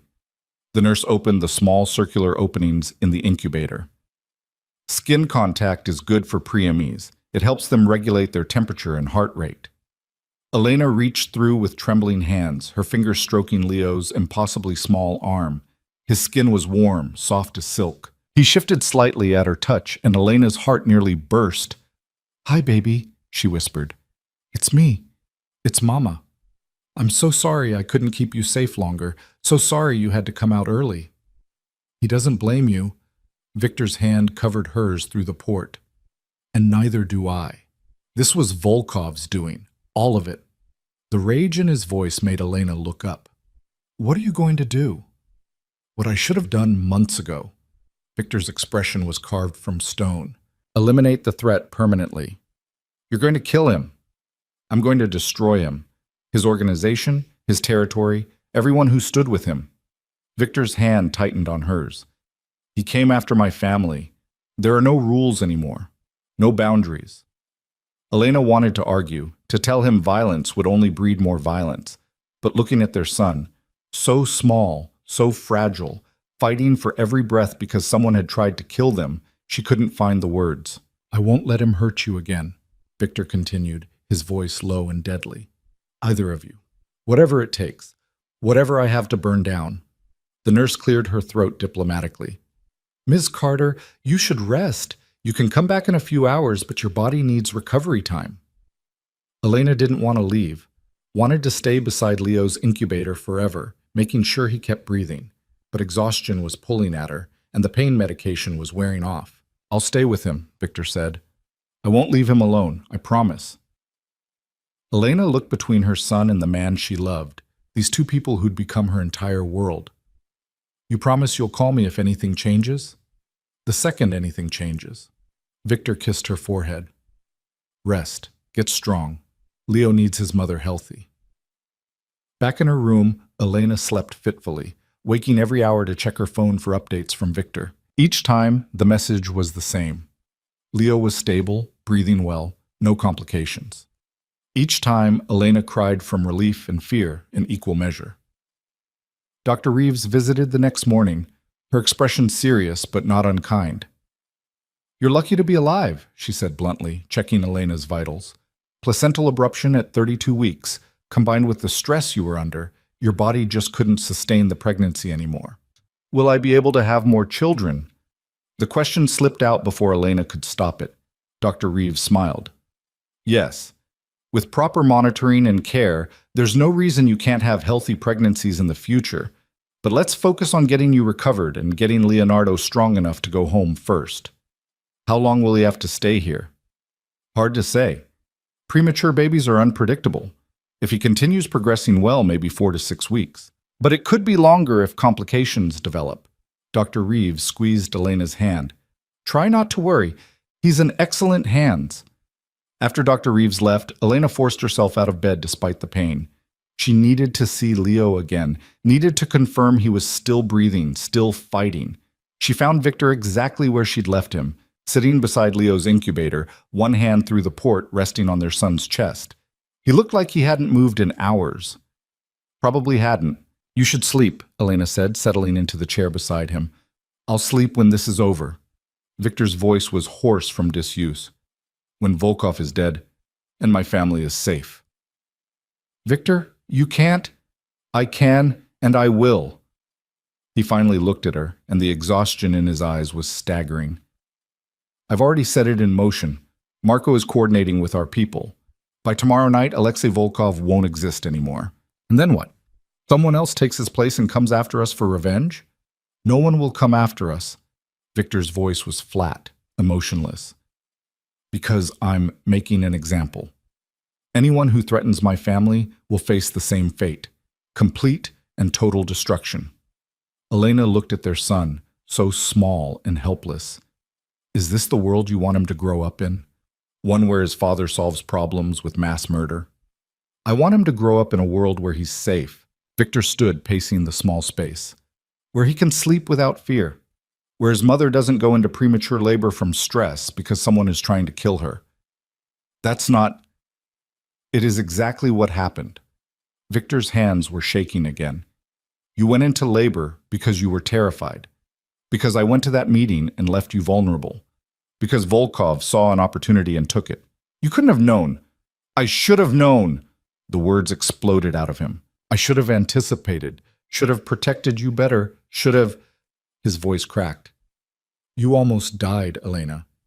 Both of you. Because I wasn't there. Elena stood carefully, crossing to him. But we didn't die. We're here. We're alive, and Leo is going to be fine. You don't know that. He's 3 pounds, on a ventilator, and Victor's breath hitched. He's so small, so fragile. What if something happens? What if I lose him before... Stop. Elena grabbed his face, forcing him to look at her. Stop catastrophizing. Leo is strong. He's a fighter, just like his father. His father is a monster who puts his family in danger. His father is a man who loves fiercely and protects what's his. Elena's thumbs traced his cheekbones. Yes, you're dangerous. Yes, you've done terrible things. But you're also the man sitting beside our son's incubator for 12 hours straight because you can't bear to leave him alone. Victor's forehead dropped to hers. I don't know how to do this. How to be what he needs. None of us do. We figure it out as we go. Elena pulled back slightly. But Victor, you have to promise me something. Anything. Promise me that whatever you do to Volkov, it ends there. No escalation. No war that puts more people in danger. You eliminate the threat, and then you're done. Victor was quiet for a long moment. I can't promise that. Why not? Because eliminating Volkov creates a power vacuum. Other organizations will move in, try to claim his territory. I have to be ready to defend what's mine, or we'll be right back where we started. So it never ends. Elena felt tears burning her eyes. You'll always have enemies, always have threats, always have reasons to kill. Yes. Victor's honesty was brutal. That's the reality of what I am, what I've built. Then tear it down. The words came out desperate. Walk away. Sell everything. Disappear. Start over somewhere safe. There is nowhere safe. Victor's hand moved to cup her face. My enemies would follow, and without my power, without my resources, I couldn't protect you. We'd be hunted, vulnerable. So we're trapped. We're protected. He kissed her forehead. I know it's not the life you wanted, not the fairy tale ending, but it's the reality we have. A monitor beeped sharply, and both of them whipped around to Leo's incubator. A nurse was already moving toward them, her expression concerned. What's wrong? Victor demanded. His oxygen levels are dropping. We need to adjust the ventilator. The nurse was already making changes, her hands moving efficiently. It's not uncommon with preemies. His lungs are still developing. Elena watched the numbers on the monitor, watched them drop lower, 92, 90, 88, and felt her heart stop. Do something, she heard herself say. Please, he can't breathe. Do something. We are. The nurse's voice was calm but firm. Step back, please. Give us room to work. Victor pulled Elena back as two more nurses descended on the incubator. They adjusted tubes, changed settings, worked with practiced precision while Elena's world narrowed to those numbers on the screen. 86, 84, 82. He's crashing, one nurse said. Get Dr. Patterson, now!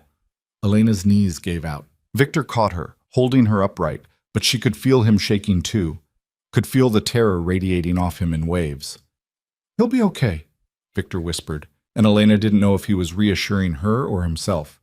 He's strong. He'll be okay. The numbers kept dropping. 80, 78. A doctor rushed in, already issuing orders. More adjustments, more interventions. Leo's tiny body jerked as they worked on him, and Elena made a sound she didn't recognize, animal, desperate. I can't lose him. She gripped Victor's shirt. I can't. We just found him. We're not losing him. Victor's voice was steel. He's a Romano. We don't give up. We fight. As if he heard his father, Leo's oxygen levels stabilized.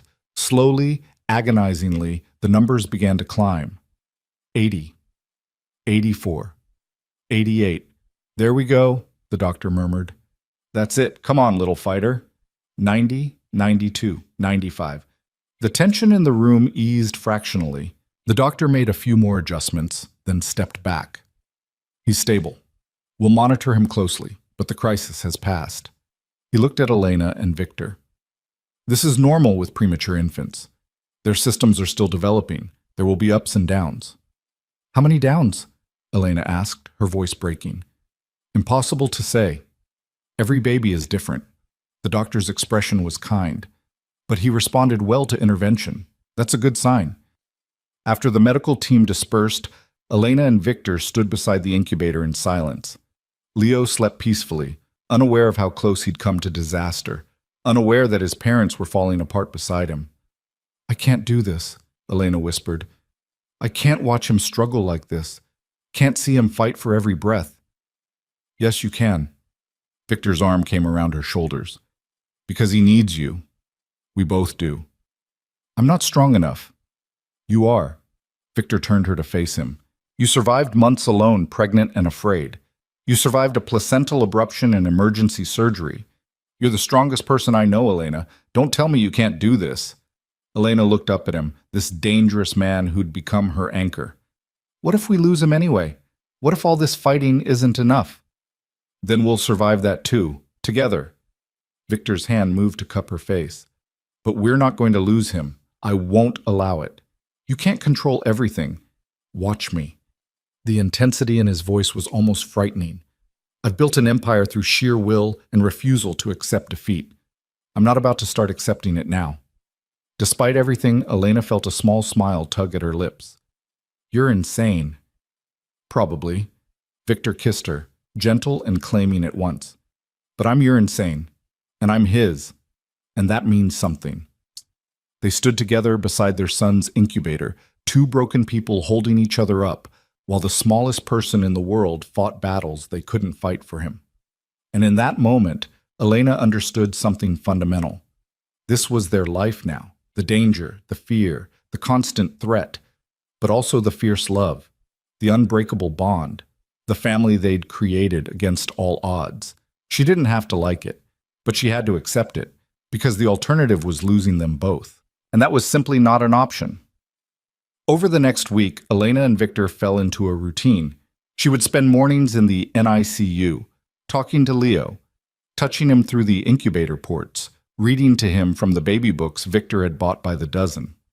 Victor would arrive in the afternoons, always carrying food because Elena kept forgetting to eat, and he'd sit beside their son for hours, one hand resting on Leo's chest, feeling each breath.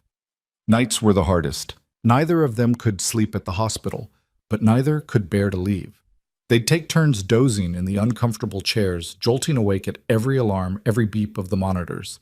Dr. Patterson assured them this was normal. "He's doing well," the doctor would say during his twice-daily check-ins. "Weight is up to 4 pounds 2 ounces. Lungs are developing. These oxygen dips are concerning but manageable." Manageable. Elena had grown to hate that word. Because manageable meant terrifying, meant watching her son turn blue because his lungs weren't ready for the world yet. Meant holding Victor's hand until both their knuckles were white while nurses worked to stabilize their baby. It was during one of these episodes, day 9, Elena had lost count, that Marco appeared in the NICU doorway. He looked uncomfortable in the sterile medical environment, but his expression was carefully neutral. "Boss, need a word." Victor didn't take his eyes off Leo. "Not now. It's about Volkov." Victor's attention sharpened. He glanced at Elena, and she saw the question in his eyes. She nodded, even though she didn't want to hear this. Didn't want to know what Victor had ordered done. They stepped into the hallway, and Elena followed despite Victor's look that said she should stay with Leo. She needed to know, needed to understand what her agreement to stay had cost. "He's dead," Marco said simply. "Volkov and his top 5 lieutenants, clean, quick, no witnesses." "When?" Victor's voice was flat. 3 hours ago, car bomb in the warehouse district. Made it look like an internal dispute gone wrong." Marco's eyes flicked to Elena, then back to Victor. "The Russians are scattered. No one's claiming leadership. Most are already running." "Good." Victor's jaw was tight. "And our losses?" "None. It went exactly as planned." Marco hesitated. "There's something else." Victor waited. "Volkov had a daughter, 12 years old. She's in protective custody right now with social services." Marco's expression was carefully blank. "What do you want me to do about her?" Elena's blood ran cold. A 12-year-old girl, now fatherless because Victor had ordered her father killed. A child who would grow up knowing her father had been murdered, who would carry that trauma forever. "Nothing," Victor said. Marco blinked. "Boss?" "Set up a trust fund. Enough to pay for her education, housing, whatever she needs until she's 25. Anonymous donor. Make sure social services knows there are resources available." Victor's hand was clenched into a fist. "And make it clear to everyone, she's off limits. Anyone touches her, anyone even looks at her wrong, answers to me." "Understood." Marco nodded slowly. "Anything else?" "That's all. Keep me updated on the territory situation." After Marco left, Elena stared at Victor. "You're protecting his daughter." "I'm protecting a child who had nothing to do with her father's choices." Victor's voice was rough. "I killed Volkov because he threatened my family. His daughter didn't threaten anyone. She's just a kid who lost her father." "A father you killed?" "Yes. No apology, no justification. But she doesn't need to suffer for that. She didn't ask to be born into that world any more than Leo asked to be born into mine." Elena's eyes burned with tears. This was the contradiction that lived at the heart of Victor Romano, the man who could order brutal killings but also set up trust funds for enemy orphans, the man who ruled through fear but wept over his premature son. "I don't know how to reconcile who you are," she whispered. "Then don't." Victor pulled her close. "Just accept that I'm both, monster and man, killer and father. I can't be one without the other." They stood in the sterile hospital hallway, holding each other while their son fought for life 20 feet away. And Elena made her choice. Not because it was easy, not because it was right, but because loving Victor Romano meant accepting all of him. The darkness and the light, the violence and the tenderness, the danger and the safety he provided. "Okay," she said against his chest. "Okay." Victor's arms tightened around her. "Okay?" "I'm staying. After the month is up, after Leo comes home, after everything, I'm staying." Elena looked up at him. "But I have conditions." "Name them." "No more secrets. You tell me what you're doing, where you're going, what business you're handling. I don't have to like it, but I need to know." "Agreed." "And you start actually working toward legitimizing everything. Not eventually. Now. I want to see progress." Victor hesitated, then nodded. "I'll start the transition. It won't be overnight. I know, but it has to start. Elena's hand moved to his chest, over his heart. And one more thing. What? You marry me. Properly. Not some business arrangement or convenient partnership. You marry me because you love me and because Leo deserves parents who are committed to each other. Victor's expression transformed. Is that a proposal, Elena Carter? It's a condition. But she was smiling through her tears. Take it or leave it. I'll take it. Victor kissed her, deep and claiming. I'll take everything you're offering and spend the rest of my life proving I deserve it. An alarm sounded from the NICU, sharp, insistent, and they both ran. Leo's oxygen levels were dropping again, faster this time, more severe. The numbers plummeted as Elena watched in horror. 85, 79, 72, and the nurse was already calling for the doctor. What's happening? Elena grabbed the nurse's arm. Why isn't it working? His lungs are collapsing. We need to intubate. Dr. Patterson. The nurse's professional calm was cracking. The doctor burst through the doors, already issuing rapid orders. The team descended on Leo's incubator, moving with controlled urgency. Victor pulled Elena back, both of them helpless, watching their son's tiny body jerk with each intervention. Come on, Victor whispered. Come on, Leo, fight. You're a Romano. We fight. The numbers kept falling. 68, 62, 59. We're losing him, someone said. No. Elena's voice was steel. No, we're not losing him. Do whatever you have to do, whatever it takes. Dr. Patterson was working frantically, inserting new tubes, adjusting medications. The team moved like a well-oiled machine, but Elena could see the worry in their eyes. 55, 52. Victor's hand found hers, gripping so tight it hurt. He's not going to die. I won't let him die.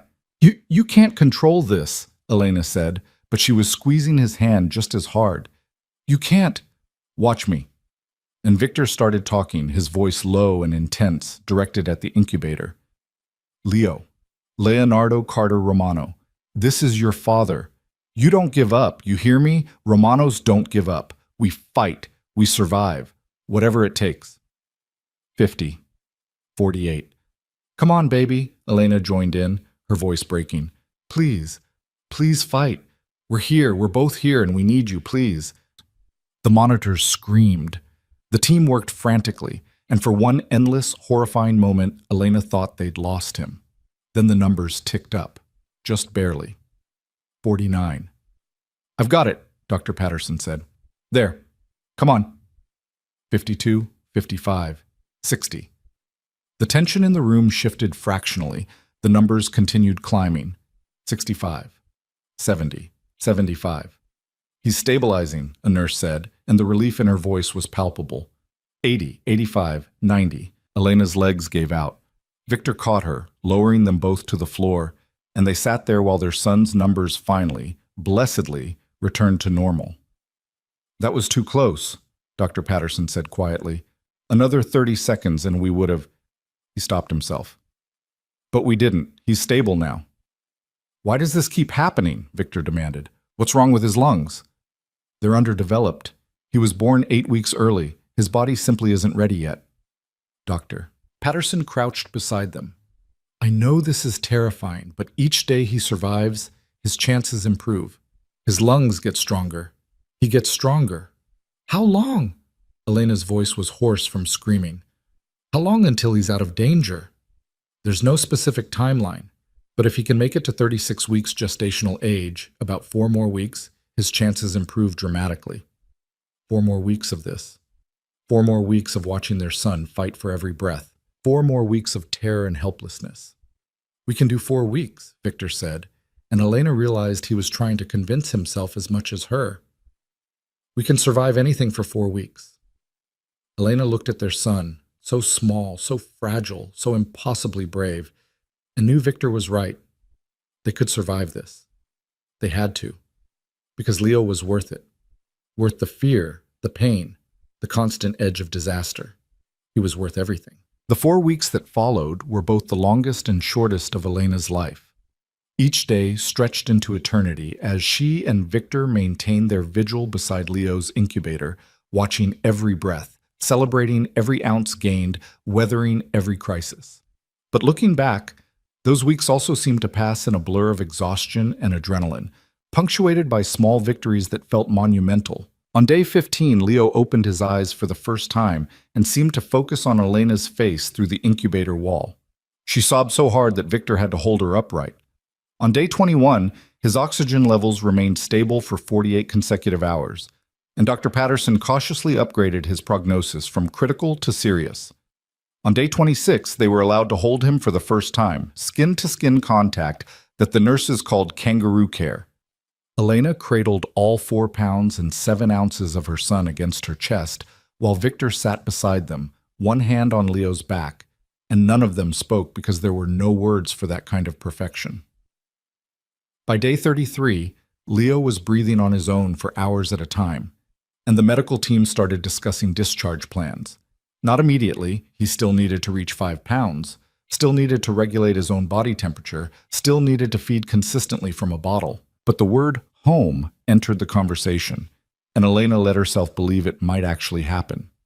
It was during week 5 that Marco appeared again, this time with an envelope he handed to Victor during one of their rare trips to the hospital cafeteria. "The final reports," Marco said quietly. "Volkov's organization is completely dissolved. The Russians who didn't run have sworn loyalty to you. Territory is secure." Victor opened the envelope, scanned the contents, then handed them to Elena. She read through the dry, clinical language that described the destruction of an entire criminal enterprise. Property seized, accounts frozen, key players eliminated or imprisoned. Alexei Volkov's legacy erased as if he'd never existed. At the bottom of the final page was a separate note, an update on Volkov's daughter, placed with a foster family upstate, enrolled in a good school, trust fund established and growing. Anonymous benefactor ensuring she wanted for nothing. "She asked questions," Marco said, "about who's paying for everything. Social workers don't know what to tell her." "Tell them the truth," Victor said, "that her father had an enemy who believed children shouldn't pay for their parents' mistakes. Nothing more." Elena folded the papers carefully. "You're a complicated man, Victor Romano. I'm a man who understands what it's like to be a child caught in adult wars." Victor's hand found hers under the table. "She deserves better than that. So does Leo." Speaking of which, Marco pulled out another envelope, this one thick with legal documents.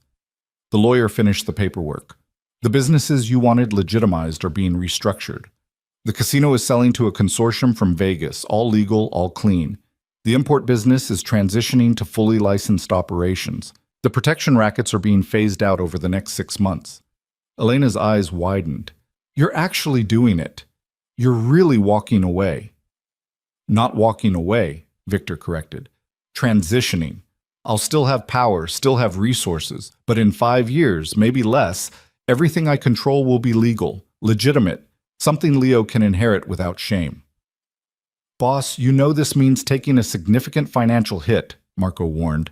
"The legal operations won't generate anywhere near what we're making now." "I know." Victor's expression was resolute. "But money isn't worth anything if my son grows up ashamed of his father, if Elena spends her life afraid of what I might do next." He looked at her. "I made a promise. I'm keeping it." Elena felt tears prick her eyes.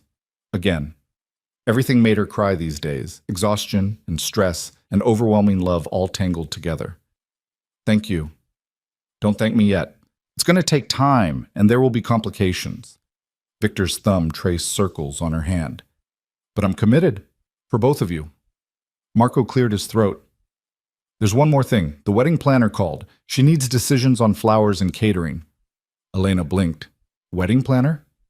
"You said you wanted to get married," Victor said mildly. "I hired the best planner in the city. She's been coordinating everything while we've been here." "Victor, I can't think about weddings right now. Our son is in the NICU, which is exactly why we need to think about it." Victor pulled out his phone, showing her a calendar. "Leo's discharge is projected for 3 weeks from now, assuming he continues progressing. The planner suggested we schedule the wedding for 2 weeks after that, giving you time to recover and Leo time to adjust to being home. That's 5 weeks away. You can't plan a wedding in 5 weeks." "You can if you throw enough money at it." Victor scrolled through his phone. St. Catherine's Chapel is reserved. The reception venue is booked. The dress designer has your measurements and is creating 3 options for you to choose from. Elena stared at him. You measured me. Dr. Reeves helped. Victor had the grace to look slightly sheepish. I wanted everything ready, so when Leo came home, we could focus on him instead of wedding logistics. Despite everything, Elena laughed. You're insane. You keep saying that. Victor leaned over and kissed her. And yet you keep agreeing to marry me. That's because I'm insane too. Elena kissed him back. Okay, tell the planner I'll look at whatever she needs me to look at, but nothing too elaborate. Just family and close friends. Victor and Marco exchanged a look. What? Elena demanded. Define close friends, Victor said carefully. I don't have close friends. You know that. Just Marlene from the diner and maybe a few people from... Elena stopped. How many people did you invite? 200, Victor admitted. Give or take. 200? I have business associates who need to be there, political connections, people who need to see that I'm establishing a family, becoming legitimate. Victor's hand cupped her face. I know it's not what you wanted, but this wedding is also a message to my world that things are changing, that I'm changing. Elena understood the politics, even if she hated them. Victor's world operated on perception and power. A small, intimate wedding would be seen as weakness, as hiding. A large public declaration was strategic. Fine, she sighed. 200 strangers watching me marry a former crime boss. What could possibly go wrong? I'll make sure nothing goes wrong. Victor's voice carried absolute certainty. You'll be safe. Leo will be safe. I promise you that. It was a promise Elena was learning to believe. 3 weeks later, on a sunny afternoon in early autumn, Dr. Patterson approached Elena and Victor with a smile that made Elena's heart leap. I think we're ready, he said. Leo weighs 5 pounds, 3 ounces. He's been breathing on his own for 72 hours. He's taking bottles consistently. Barring any setbacks in the next 48 hours, you can take him home. Elena burst into tears for what felt like the 1,000th time. Victor's arms came around her and she felt him shaking too. Home, she whispered against his chest. We can take him home. You'll need to complete the infant CPR training, Dr. Patterson continued, and we'll set up follow-up appointments with the pediatrician. He'll need monitoring for the next few months to ensure his lungs continue developing properly. But yes, he's ready to leave the NICU. The next 2 days were a whirlwind of training sessions and paperwork and preparing the penthouse for Leo's arrival. Victor had converted one of the guest rooms into a nursery, pale blue walls, a crib that probably cost more than Elena's first car, monitors and equipment that would make sure they knew the instant anything went wrong. It's too much, Elena protested when she saw it. It's necessary. Victor was testing the baby monitor for the 3rd time. I need to know he's safe. That we'll hear him if he needs us. Elena recognized the fear beneath the control. Victor had spent 5 weeks watching their son fight for life, helpless to do anything but watch. Now that Leo was coming home, Victor was channeling that helplessness into preparation, into creating the safest possible environment. It's perfect, she said instead. He's gonna love it. On discharge day, Elena dressed Leo in the tiny outfit she'd bought specifically for this moment, a onesie that said, "Worth the wait," in blue letters. He was still so small, drowning in newborn-sized clothes, but he was breathing on his own and his eyes were bright and alert. Ready to go home, baby? Elena whispered as she settled him into the car seat. It looked absurdly large around him, but the nurses had assured her it was properly sized and safe. The drive from the hospital to the penthouse took 15 minutes, and Elena spent all 15 in the back seat with Leo, one hand on his chest, monitoring every breath. Victor drove slower than she'd ever seen him drive, treating every turn like a military operation. When they finally made it inside, Marco was waiting with a grin. Welcome home, little boss. Leo blinked up at him, unimpressed. He's going to be trouble, Marco predicted. I can already tell. He's a Romano, Victor said, taking the car seat from Elena with infinite care. Of course he's going to be trouble. That first night home was simultaneously wonderful and terrifying. Elena couldn't sleep, kept getting up to check on Leo every 20 minutes, even though the monitor showed he was breathing fine. Victor was worse, standing over the crib like a sentinel, his hand on Leo's back, feeling each rise and fall of his tiny chest. "You have to sleep," Elena said around 2 in the morning, finding Victor exactly where she'd left him an hour earlier. "I will. Soon." Victor didn't take his eyes off Leo. "I just need to make sure he's okay." Elena moved to stand beside him, and together they watched their son sleep. Leo's little fists were curled near his face, and every few minutes he'd make small sounds, not quite crying, just existing. The most beautiful sounds Elena had ever heard. "I can't believe he's ours," she whispered. "I can't believe we almost lost him." Victor's voice was rough. "So many times.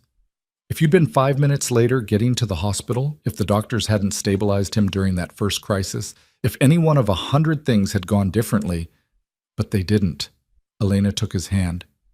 "He's here. He's healthy. He's home. He's perfect." Victor finally tore his eyes away from the crib to look at her. "And in 2 weeks I'm going to marry his mother and make this family official." "You're really ready for this? Marriage, fatherhood, legitimacy?" Elena searched his face. "No regrets about the life you're leaving behind?" "The life I'm leaving behind nearly killed both of you." Victor pulled her close. "I'd burn it all down 1,000 times over to keep you safe. To give Leo a future that doesn't involve looking over his shoulder or wondering if his father will survive the night." "What about the people who depended on you, your organization? The ones who matter have already transitioned to legitimate work. The ones who don't matter can find another boss." Victor's hand moved to cup her face. "You and Leo are my priority now. Everything else is just details." The wedding, when it finally arrived 2 weeks later, was everything Elena had feared and nothing like she'd expected. The chapel at St. Catherine's was filled with people she didn't know, Victor's business associates, politicians, lawyers, people from his world she'd only glimpsed before. But scattered among them were faces that made her smile. Marlene from the diner, crying openly. Dr. Reeves and several of the NICU nurses who'd kept Leo alive. Marco, standing as Victor's best man with Leo asleep in his arms because the baby had refused to be separated from anyone familiar. Elena wore a dress that made her feel like a princess. Ivory silk that accommodated her post-pregnancy body, with delicate lace sleeves and a train that whispered across the marble floor. Her hair was swept up, and she wore the diamond earrings Victor had given her that morning with a note that said simply, "For my queen." When she walked down the aisle and saw Victor waiting at the altar in a perfectly tailored tuxedo, his eyes locked on hers with an intensity that made her breath catch. None of the crowd mattered. There was only him and the life they were choosing together. The ceremony was brief but meaningful. Traditional vows that Victor spoke with absolute conviction, his voice carrying through the chapel. "I, Victor Romano, take you, Elena Carter, to be my lawfully wedded wife, to have and to hold from this day forward, for better or worse, for richer or poorer, in sickness and in health, to love and to cherish, until death do us part." When it was Elena's turn, she looked directly into his eyes and saw the man who'd sat beside their son's incubator for weeks, who was restructuring his entire empire to give their son a better life, who loved with a fierce intensity that both terrified and thrilled her. "I, Elena Carter, take you, Victor Romano, to be my lawfully wedded husband, to have and to hold from this day forward, for better or worse, for richer or poorer, in sickness and in health, to love and to cherish, until death do us part." The priest smiled. "By the power vested in me by the state of New York, I now pronounce you husband and wife. You may kiss your bride." Victor cupped her face with both hands and kissed her with such tenderness that Elena felt tears slip down her cheeks. The chapel erupted in applause, but she barely heard it. There was only Victor's mouth on hers, his hands gentle but possessive, and the knowledge that they'd survived everything to get to this moment. When they finally broke apart, Marco brought Leo over and Victor took their son into his arms. The photographer captured the moment, the three of them together, a family officially and completely. "He's asleep through his own parents' wedding," Marco observed. "Kid has no sense of occasion." "He's had a rough couple of months," Elena said, stroking Leo's soft hair. "He's earned the right to sleep through anything." The reception was held in the ballroom of the city's most exclusive hotel. Elena made polite conversation with dozens of people whose names she immediately forgot, accepted congratulations and well wishes, and tried not to feel overwhelmed by the sheer extravagance of it all. But then Victor pulled her onto the dance floor for their first dance as husband and wife, and the crowd faded away again. He held her close as they moved to music she didn't recognize, one hand at the small of her back, the other cradling hers against his chest.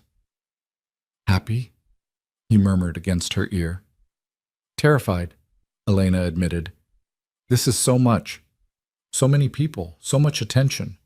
It'll be over soon, and then it's just us, our family." Victor kissed her temple. "This is the last big public event for a while. I promise." "What about your business? Won't they expect—" "They'll get used to the new normal." Victor's hand tightened on hers. "I meant what I said. My priorities have changed. Let them whisper about how Victor Romano went soft. I don't care anymore." Elena pulled back to look at him. "You're really okay with that? With being seen as soft?" "I'm okay with being seen as a man who chose his family over an empire." Victor's smile was slight but genuine. "There are worse legacies." Later, when most of the guests had left and they were finally able to escape to the penthouse, Elena found Victor in the nursery. He'd changed out of his tuxedo into comfortable clothes and was sitting in the rocking chair with Leo against his chest, both of them half asleep. "Couldn't put him down?" Elena asked softly. "Didn't want to." Victor's hand was splayed across Leo's tiny back. "Wanted to hold him. Remind myself this is real." Elena moved to sit on the ottoman beside the rocking chair, her hand joining Victor's on their son's back. "It's real. All of it. The wedding, the family, the future we're building." "I never thought I'd have this." Victor's voice was barely above a whisper. "A wife who knows what I am and loves me anyway. A son who's healthy and perfect. A reason to want to be better." "You are better."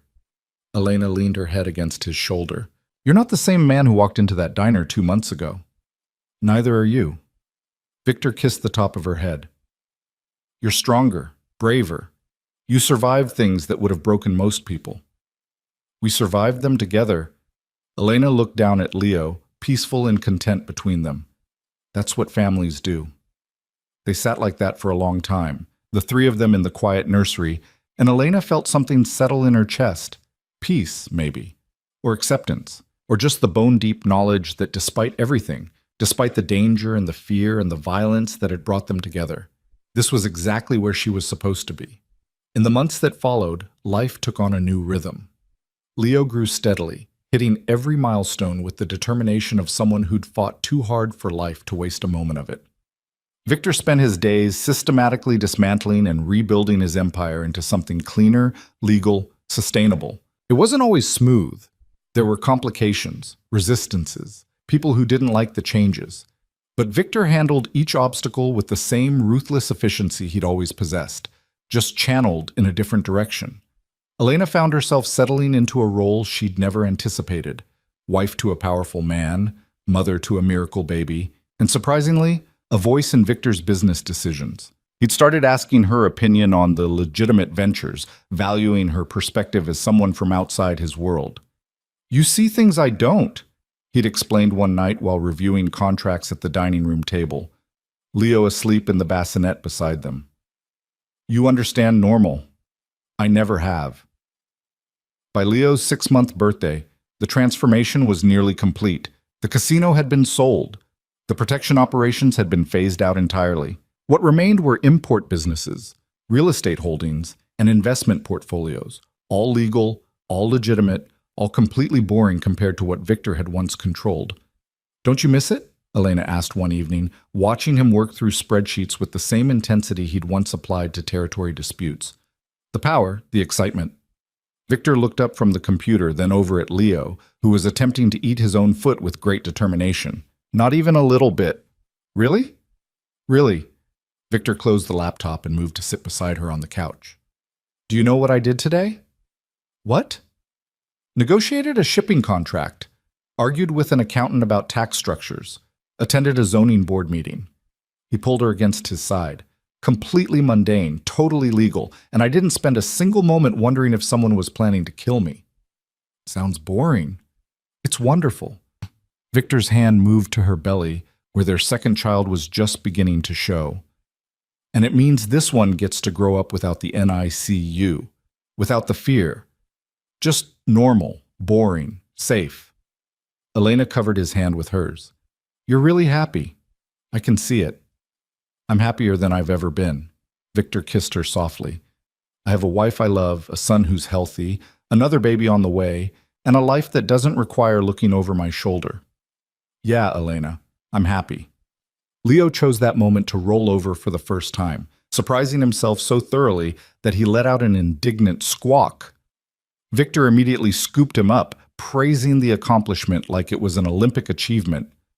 Elena watched her husband, former crime boss, current legitimate businessman, full-time devoted father, dance around the living room with their son, and felt her heart swell with love so intense it hurt.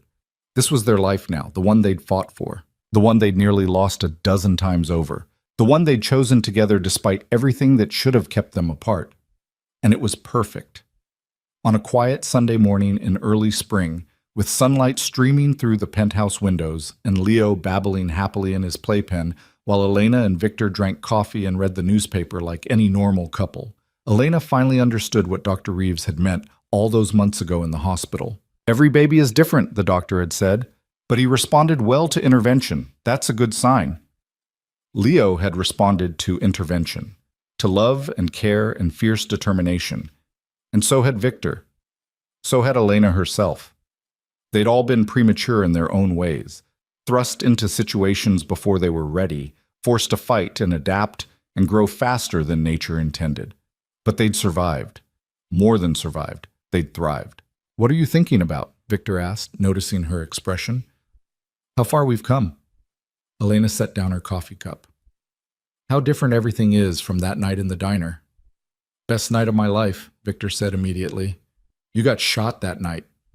Still the best night. I found you again. Found out about Leo. Victor's hand found hers across the table. Everything good in my life started that night.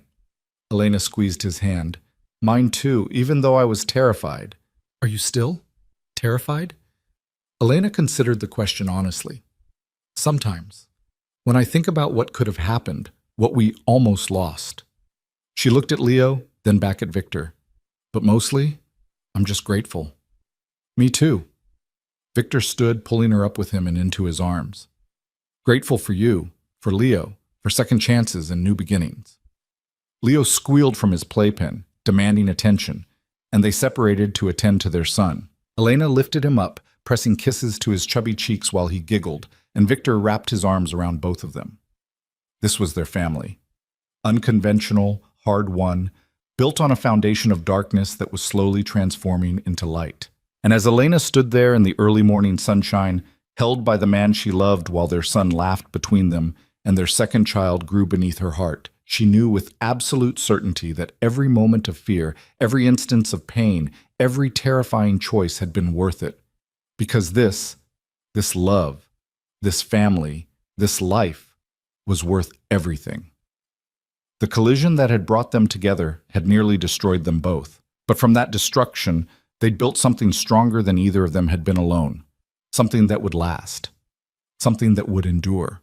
And in the end, that was all anyone could ask for. A love strong enough to survive anything, and a family worth fighting for. They had both, and that was enough.